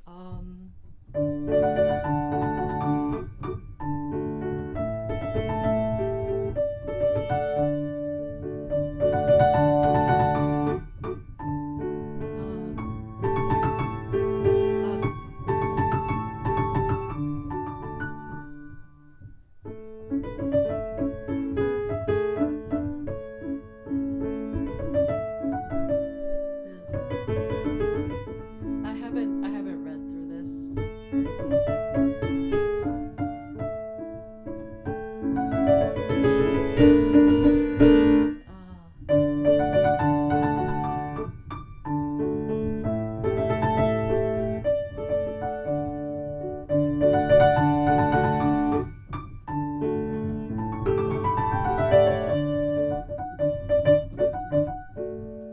And it's a very charming piece. It seems like a very simple piece. But say that you learn the piece, oh, it's a nice piece, but it won't sound like this remotely. Even I'm sight reading this, but even at the sight reading level, it's top tier. The reason is because I understand in real time as I'm sight reading what each note represents. Each note is not end all be all. This D is not just a D. It's not just a D. It's a symbolic representation of something greater, of something bigger. Every single note, especially when we're doing big names, like if we're talking about big name composers, right? Especially if we go to that, then one single note is not just a single note. It represents a whole lot of something else. A whole lot of something else. So for example, in this case, right? This D, you start with D and D in the right hand and the left hand. There's a register difference. This register is lower, this register is higher. They're both Ds though. But this D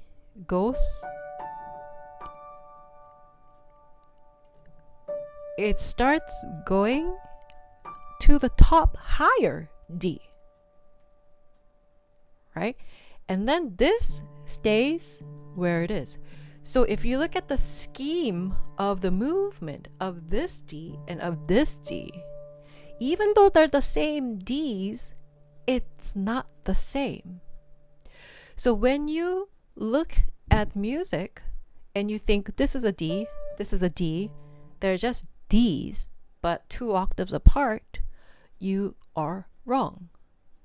Because this D stands for something else. And this D stands for something else. This stands for something. This stands for something.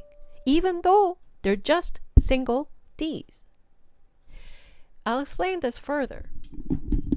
This, it's climbing.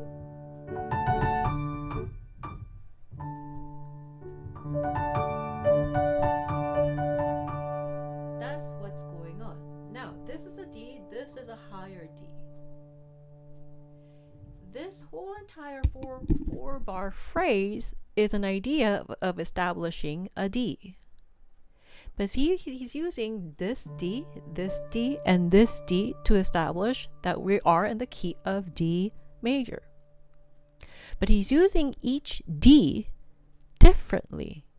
So it stands, this D stands for something else, this D stands for something else. This D is the cap. This D, he's saying, it's the limit. We're going to go up to this D, but then we're going to fall back. So even though you just see a single note, the behavioral properties of each is different because the assigned value is different. Then when you look at this music and the patterns, you go and then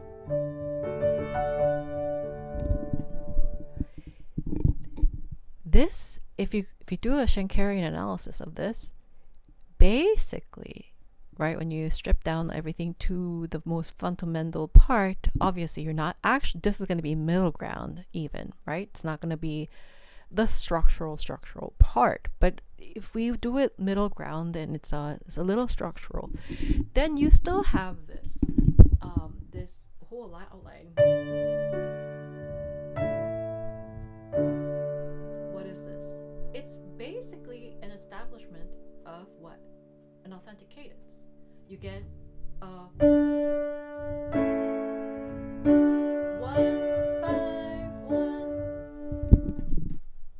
1 5 1.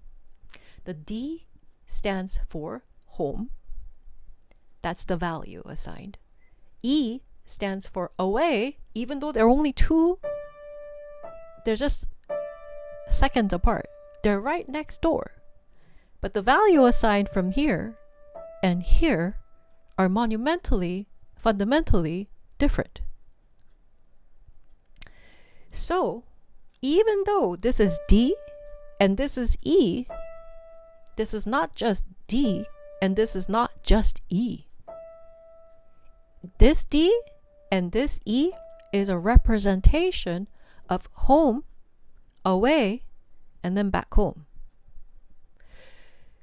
If you think about it, if you think about music in this manner, and then you start thinking, even if it's a single note, that's not all there is to it. There's actually an assigned value and an assigned purpose behind every single note. Then you'll understand how to decode music a lot better and a lot faster. So then I'll go into more details. Okay, so I'll keep doing this. Okay, so then you have it's home. It's a brief, not home. We're not in D, but he's using how many tendency tones? A lot of tendency tones. It's missing what? The reason why we have A major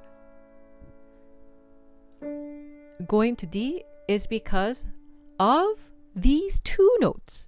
The C sharp that wants to go, the seventh that wants to go to D, and then there's actually a E that wants to go resolve down to D. So there's actually frequencies, kind of like how we circulate around the sun. You know how we have our solar system? Music is completely operational like the solar system because it obeys the laws of physics. Music is based upon hierarchy, similar to how the solar system works. We are not the center of our solar system. The sun is. So even if, so like, you know how there's a whole thing about Pluto being a planet and Pluto not being a planet, Pluto being a planet again, Pluto being a pseudo-planet, Pluto being a half-planet, Pluto being a not-planet, the whole thing about Pluto. Regardless of Pluto being a planet or not planet, the solar system still continues to be a solar system with or without Pluto because the solar system has the sun in the center, right? And we're all going around the solar system. How is that relative to music? It's everything. This principle of the solar system is directly related to music. This might be news to a lot of people. And why didn't anybody speak up about it? Well, because most people below our level, the world's best, top tier, most people below our level don't know about it to talk about it. And most people at our tier, at our level, don't need to talk about it because we have already been there, done that. Why am I talking about it? Well, because the truth needs to be known. The truth needs to be said. Someone at our level needs to say it. Okay? So then we have a way, and in this case, there's no C sharp. So that when the C sharp is missing, the cadence is weaker. It's a weaker property authentic cadence. So this is not a perfect authentic cadence, but it's actually imperfect authentic cadence because it's missing the strong seventh that likes to go to D. So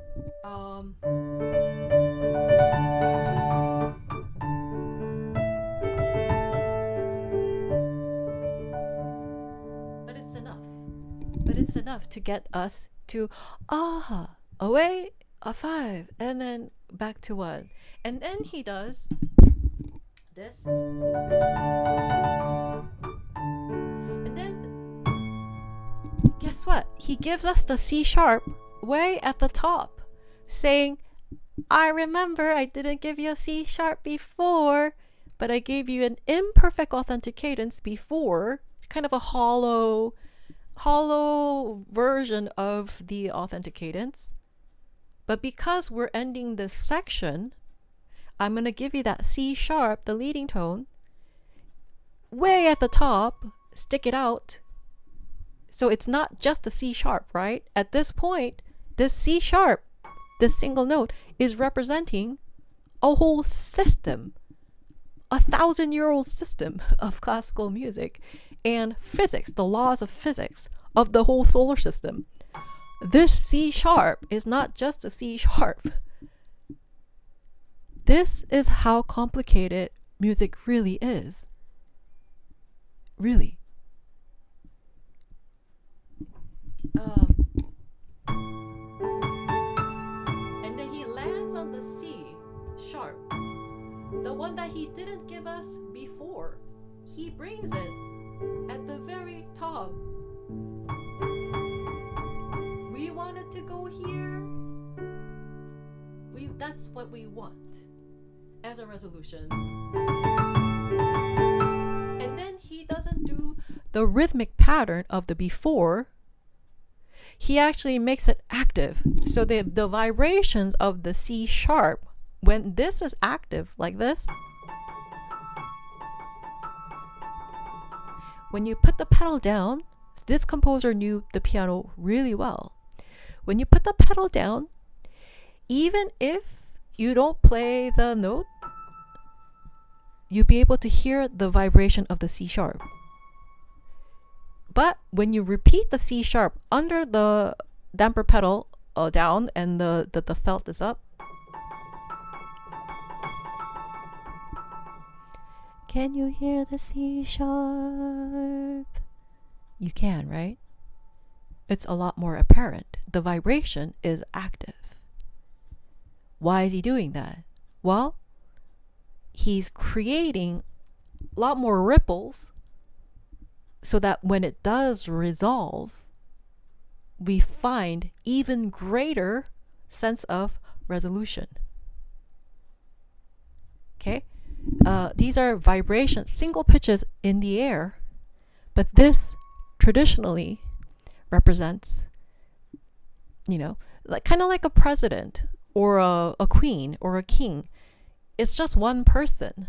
The president is just one person. The king is just one person. But they represent a whole nation.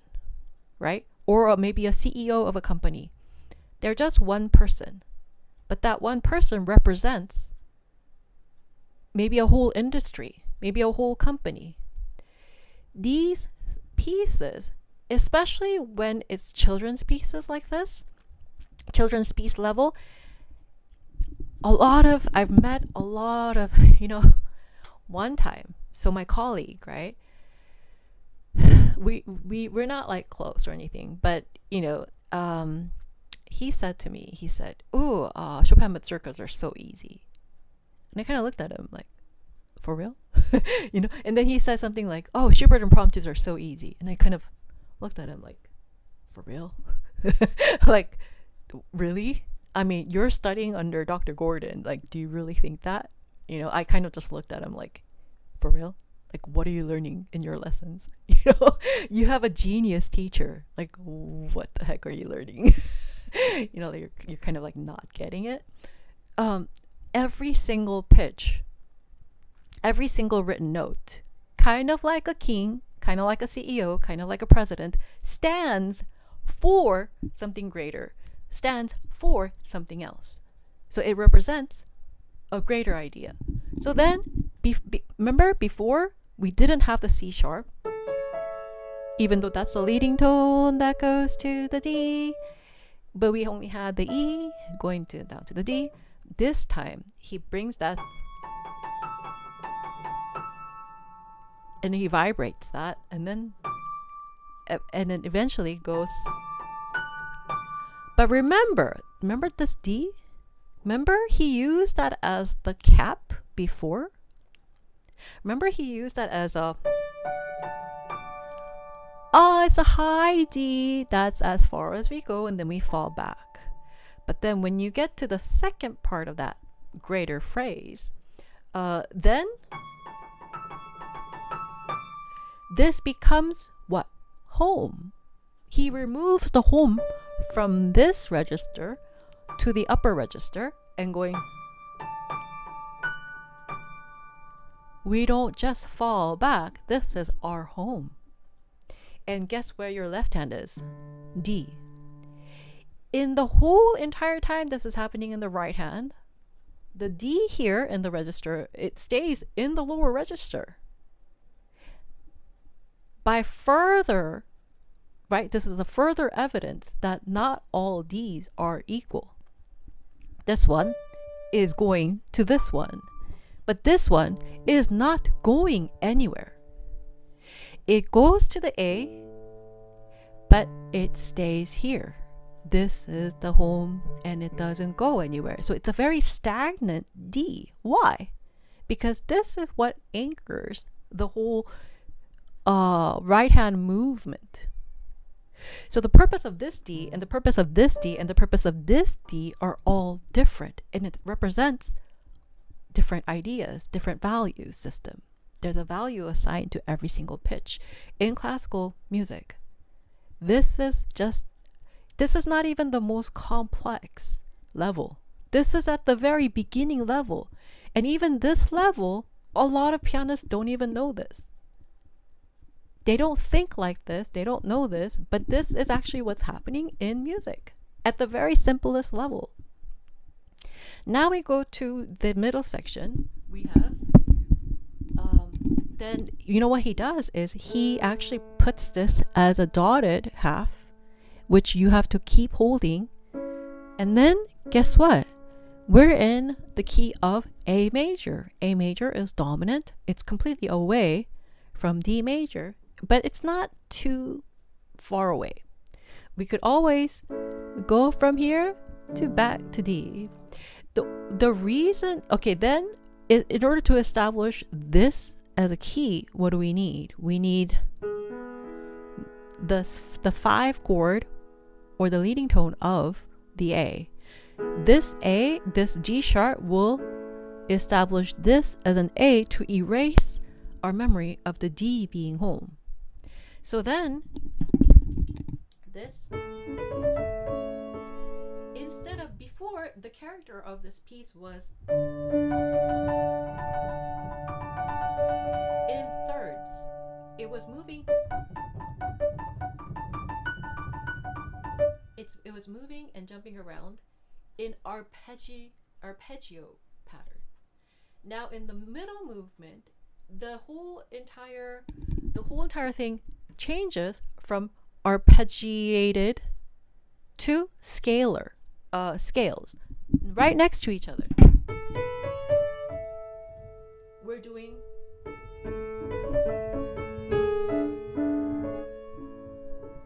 now. That was a very brief establishment of the A major.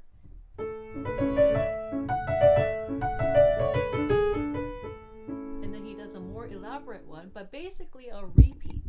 So he does the first measure as A major, and it goes up to the 5.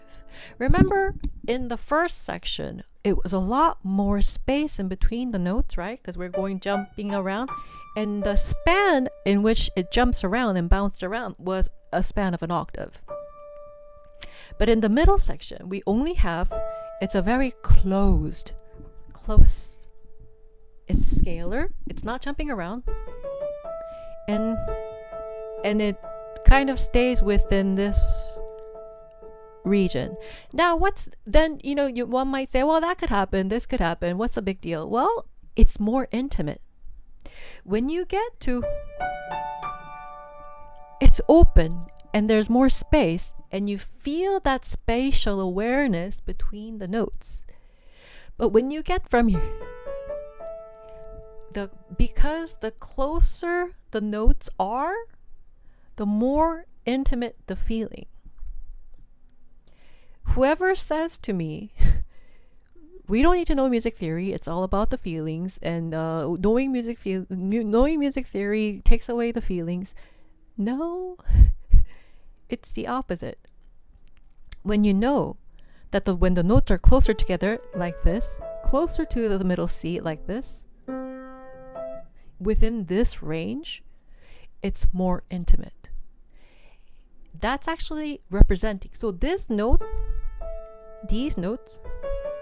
are representing intimacy. It's smaller. There's not a lot of space in between, so it's closer, more intimate. You're bringing it closer. Right. Well, and coincidentally, middle C is closer to your belly, right? So then this is close. It's closer together. It's more intimate. Music theory proves the feeling that you're feeling. Always. And now, after this, and even the left hand, before it used to be jumpy, all this space, now this,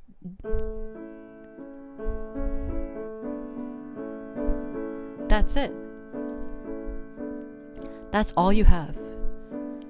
It doesn't so this here, it just goes from here to there, and it's very intimate. There's only one octave apart between these registers. It becomes intimate. This whole entire middle section is intimate. So you're going to interpret this as a more intimate section.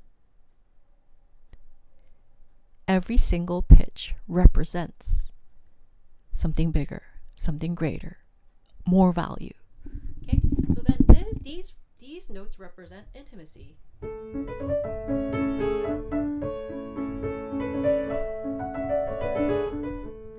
And then he says, oh, and then that's the expectation. Okay, we're intimate, we're downsizing, we've downsized, we're comfortable. Intimacy equals comfortable. And when you establish a pattern like this, then it means, oh, we're more comfortable. Now, then he does this. What? Is there an F natural in the key of A major? Absolutely not. Is there an F natural in the key of D major? Absolutely not. Where did that F natural come from? This F natural, is it just a F natural? No. This F natural represents something else. Once again, even if you see a children's piece or children's level piece or an easy level piece, every single note in that piece represents something greater, something else, more value. It represents something, like a king, like a CEO of a company. A CEO of a company represents a company. So this one, this F natural here, represents something else. Can you guess what it is?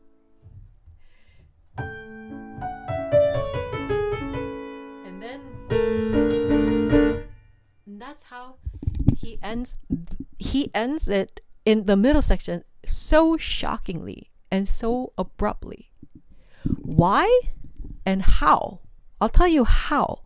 The reason why this section, right? So we've known the pattern. We kind of, everything's, we know what's going to come. It's very predictable. We get it. If it is, according to all the calculations, what should be happening at this point is actually this.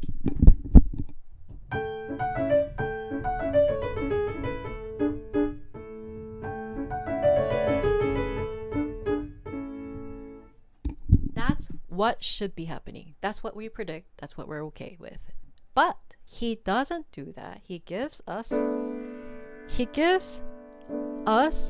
a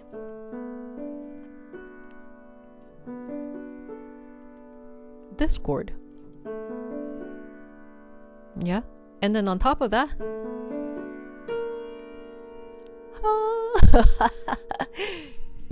then, and even the rhythm is unpredictable because he always goes da da da at the end, or da, the rhythm slows down. He uses this to slow down, or 3, repeated notes. When you have a repeated note like this, because it's the same pitch, the harmonic rhythm, which in the changing of the harmonic, the symbol doesn't change. This D remains what it is. But in this case, even though this B flat is still a B flat, and he'll bring it to the next measure, the rhythm that he uses is very abrupt and is very out of the ordinary. So he's setting up so that he could pull the rug under your feet. Okay, so then that's actually going to be considered a climax, right? Proportionally, it's at the right time because it's at the end of the second section. End of the second section is typically where the climax occurs. Does it always happen that way? No. But most typically, the end of second section is where the climax appears.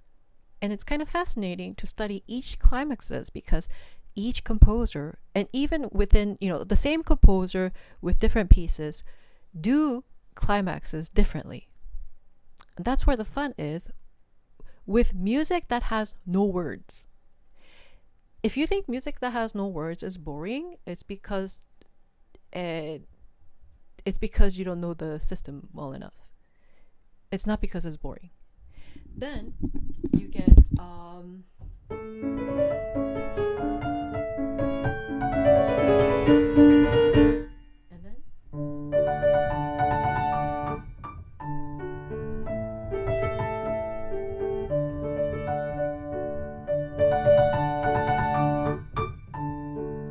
and then you would think it's gonna end like that. No, he doesn't.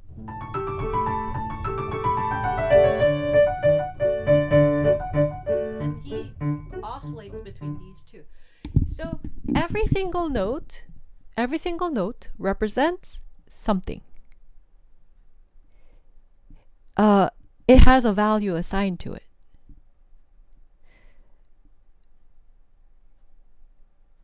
So even a simple piece like this could be deceiving. For a person who doesn't know that each pitch represents something, They might just go through this going, oh, okay, it's kind of fun, it's kind of good, okay, that's next, kind of glaze over. But if you know something like this, then you know the nature of the composer, right? What is he? He's a prankster. He's very playful, right? He wants to play. He wants to shock you.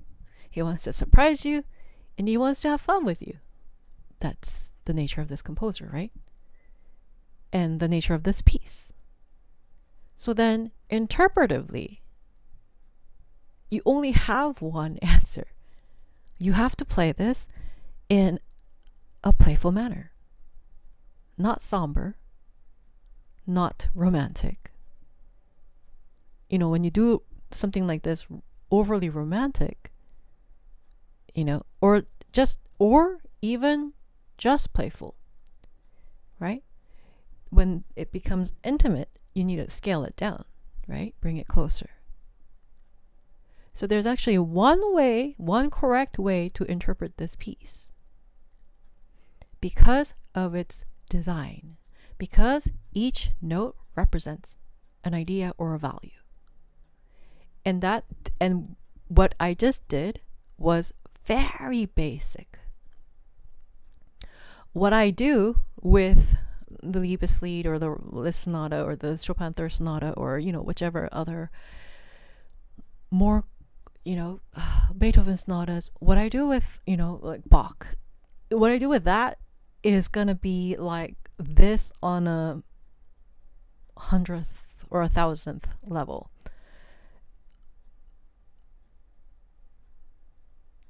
Have you seen the amount of notes that the Rachmaninoff 3 concerto have? Have you seen the amount of notes that Rachmaninoff number 2 concerto has? Have you seen the amount of notes that Chopin Sonata number 3 has? Have you seen the amount of notes that the Liszt B minor sonata has? Well, every single note represents something. Every single note. So it's not just about learning the notes, playing it fast, playing it like this, playing it musically.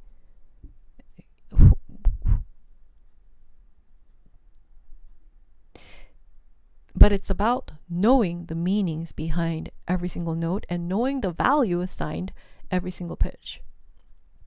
That's what top tier world's best pianists do. That's what we're trained to do. And in this endeavor, whatever I was doing, not for a second did I think about myself. Not for even a split second did I think about myself and what I want and what I feel about this piece. Not even for a second. Every single second, every single minute was focused on, am I seeing the value clearly? Am I seeing this piece clearly? Am I not noticing anything clearly? I'm noticing everything on this piece and assigning correct value, the truth, to every single one of these notes. And that is what happens at the very, very top world's best tier.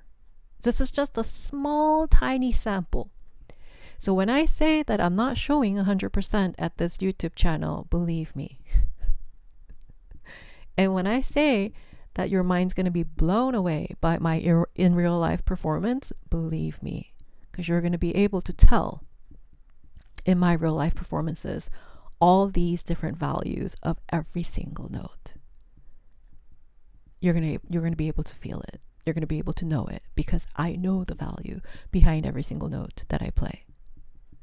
And that's the difference between me and anybody else you try to compare me to. If you want to beat me, then please, I welcome the challenge. Please study the score. Please know the value of each note. Please know what it stands for.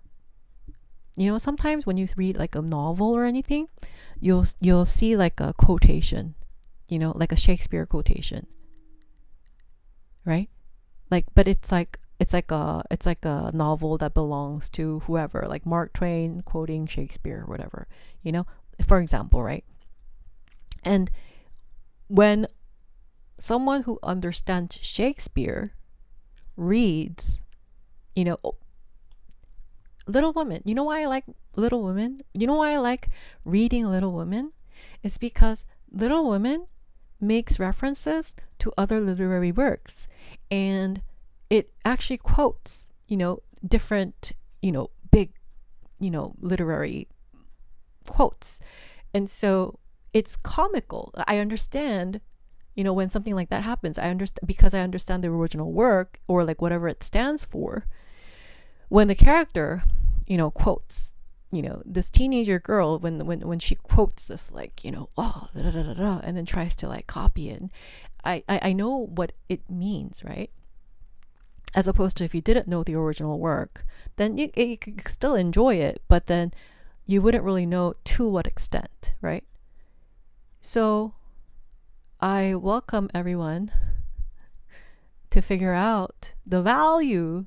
It doesn't matter if it's a single D or a single D. It doesn't matter if it's a single E and a single A. It represents a whole system behind it. That's what music is. It's the truth of music. And this truth is much more powerful than anyone's opinion. And any performer who could show this value, even if it's fleeting, for example, people think this Schubert impromptu is easy. People think that way. They think, oh, I played it. They go, oh.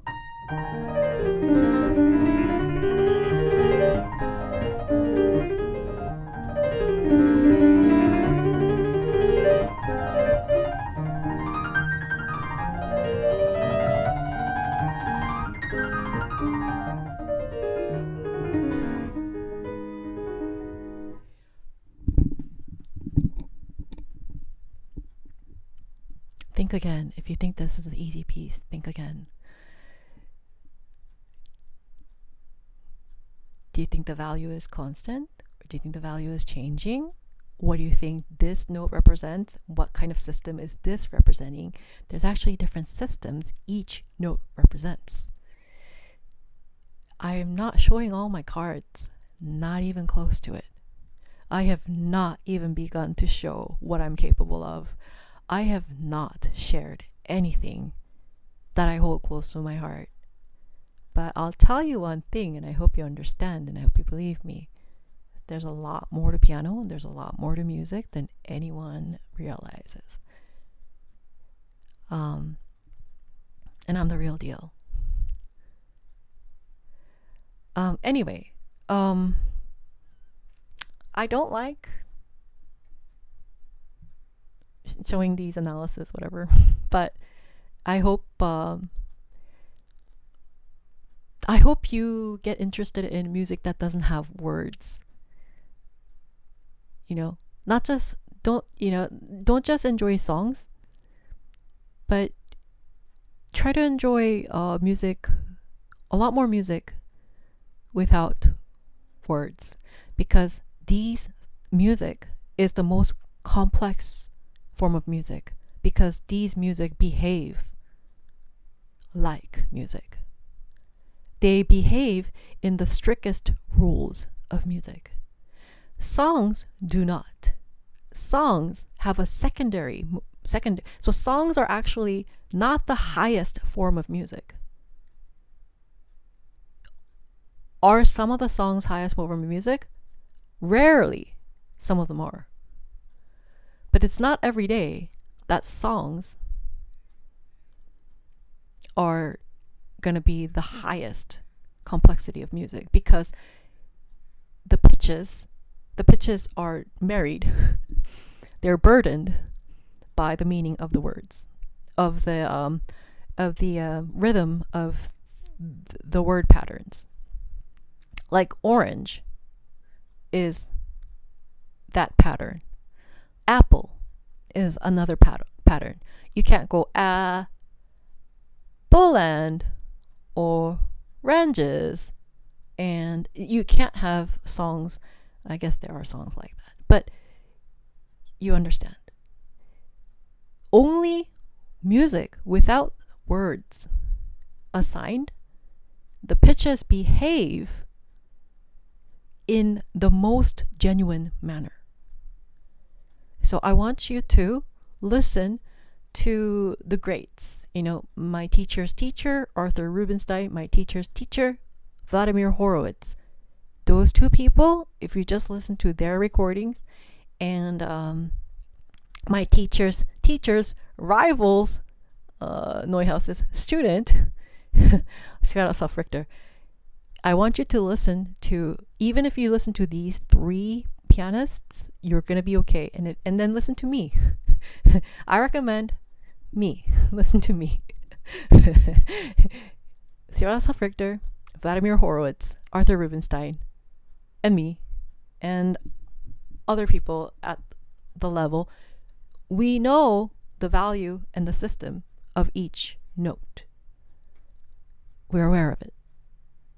So please enjoy piano music and enjoy music and learn more about music. The more you know, the more you enjoy. All right, that's it. I'm gonna go into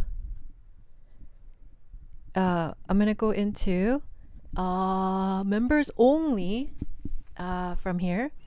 Thank you so much. Like, subscribe, join membership. And if you want, I could do another demonstration like this next week or something. Yeah. But have a great weekend, and let's see. Cool. Rock fan approved live stream. Great. Very nice. Thank you. Christine Smart, so awesome. Thank you, Lena. You have a pleasant voice. I listen. Thank you. All right. So, Dr. Christine, for a reason. Oh, yes. Thank you. I hope you didn't forget me. Nope. Hi. You started school yesterday. Nice. Hope you're having fun. Thank you. No, it's okay. Hey, good job. Hey, you had yummies. You are so pretty. Oh, yes. Thank you. Vibrations are in the air. Absolutely. I love hearing you speak. Oh, thank you. Thank you so much. And thank you. Very nice. Thank you so much. I had a wonderful time. I wanted a lot. I would buy a huge truck of ice cream. Oh my gosh, I would be so jealous. But you tell me about it, okay? If you win the lotto and you buy a huge truck of ice cream, Silverwolf, you tell me about it, okay? I will congratulate you, and then I'll be extremely jealous of you. Okay, great. I like your shirt. My Bumblebee shirt? Thank you. Well, your English is really good. It's okay. I get by. All right, great. Thank you so much. And thank you so much for joining us. I had so much fun. And thank you so much for Lena. Thank you so much for Lena. All right. Itamar Santos, hi! Thank you. Christine mom, Christine dad, Christine sister, and of course Christine, have an amazing weekend. Thank you, Lena. And you too, have an amazing weekend, Lena. And yeah, thank you so much for being here. Thank you. Good job, Lena, for eating yummy pizza. Good job. Good. And you're working hard and you're making progress. Good job, Lena. Congrats. Yeah. All right. Well, I'm gonna go, and I'll be back. Thank you. Like, subscribe, join membership. Thank you. And members, we are having. Thank you. Yep. Thanks, Christine. Yeah, Lena. All right. Well, let's see. You need dessert? You need dessert after your pizza? Here's ice cream. All right. I have strawberry yogurt over there, but it's having a birthday moment. Always. Every day. I don't know why. Anyway, by the way, Winnie the Pooh is always having his birthday. Like every minute. Non-stop. Yeah, ice cream. Yeah, here you go. Ice cream for Nina. And everybody. Have some ice cream, everybody. Alright, thank you. And I will see you next week. Have a great weekend. Bye-bye. Oh, members only. Live stream right now. Don't go. Members, stay. Don't go anywhere. Don't do anything. Bye. Thanks. Bye. Yeah, thank you. You too. Thank you so much. Bye, Lena. I'll see you. Bye, everybody. I'll see you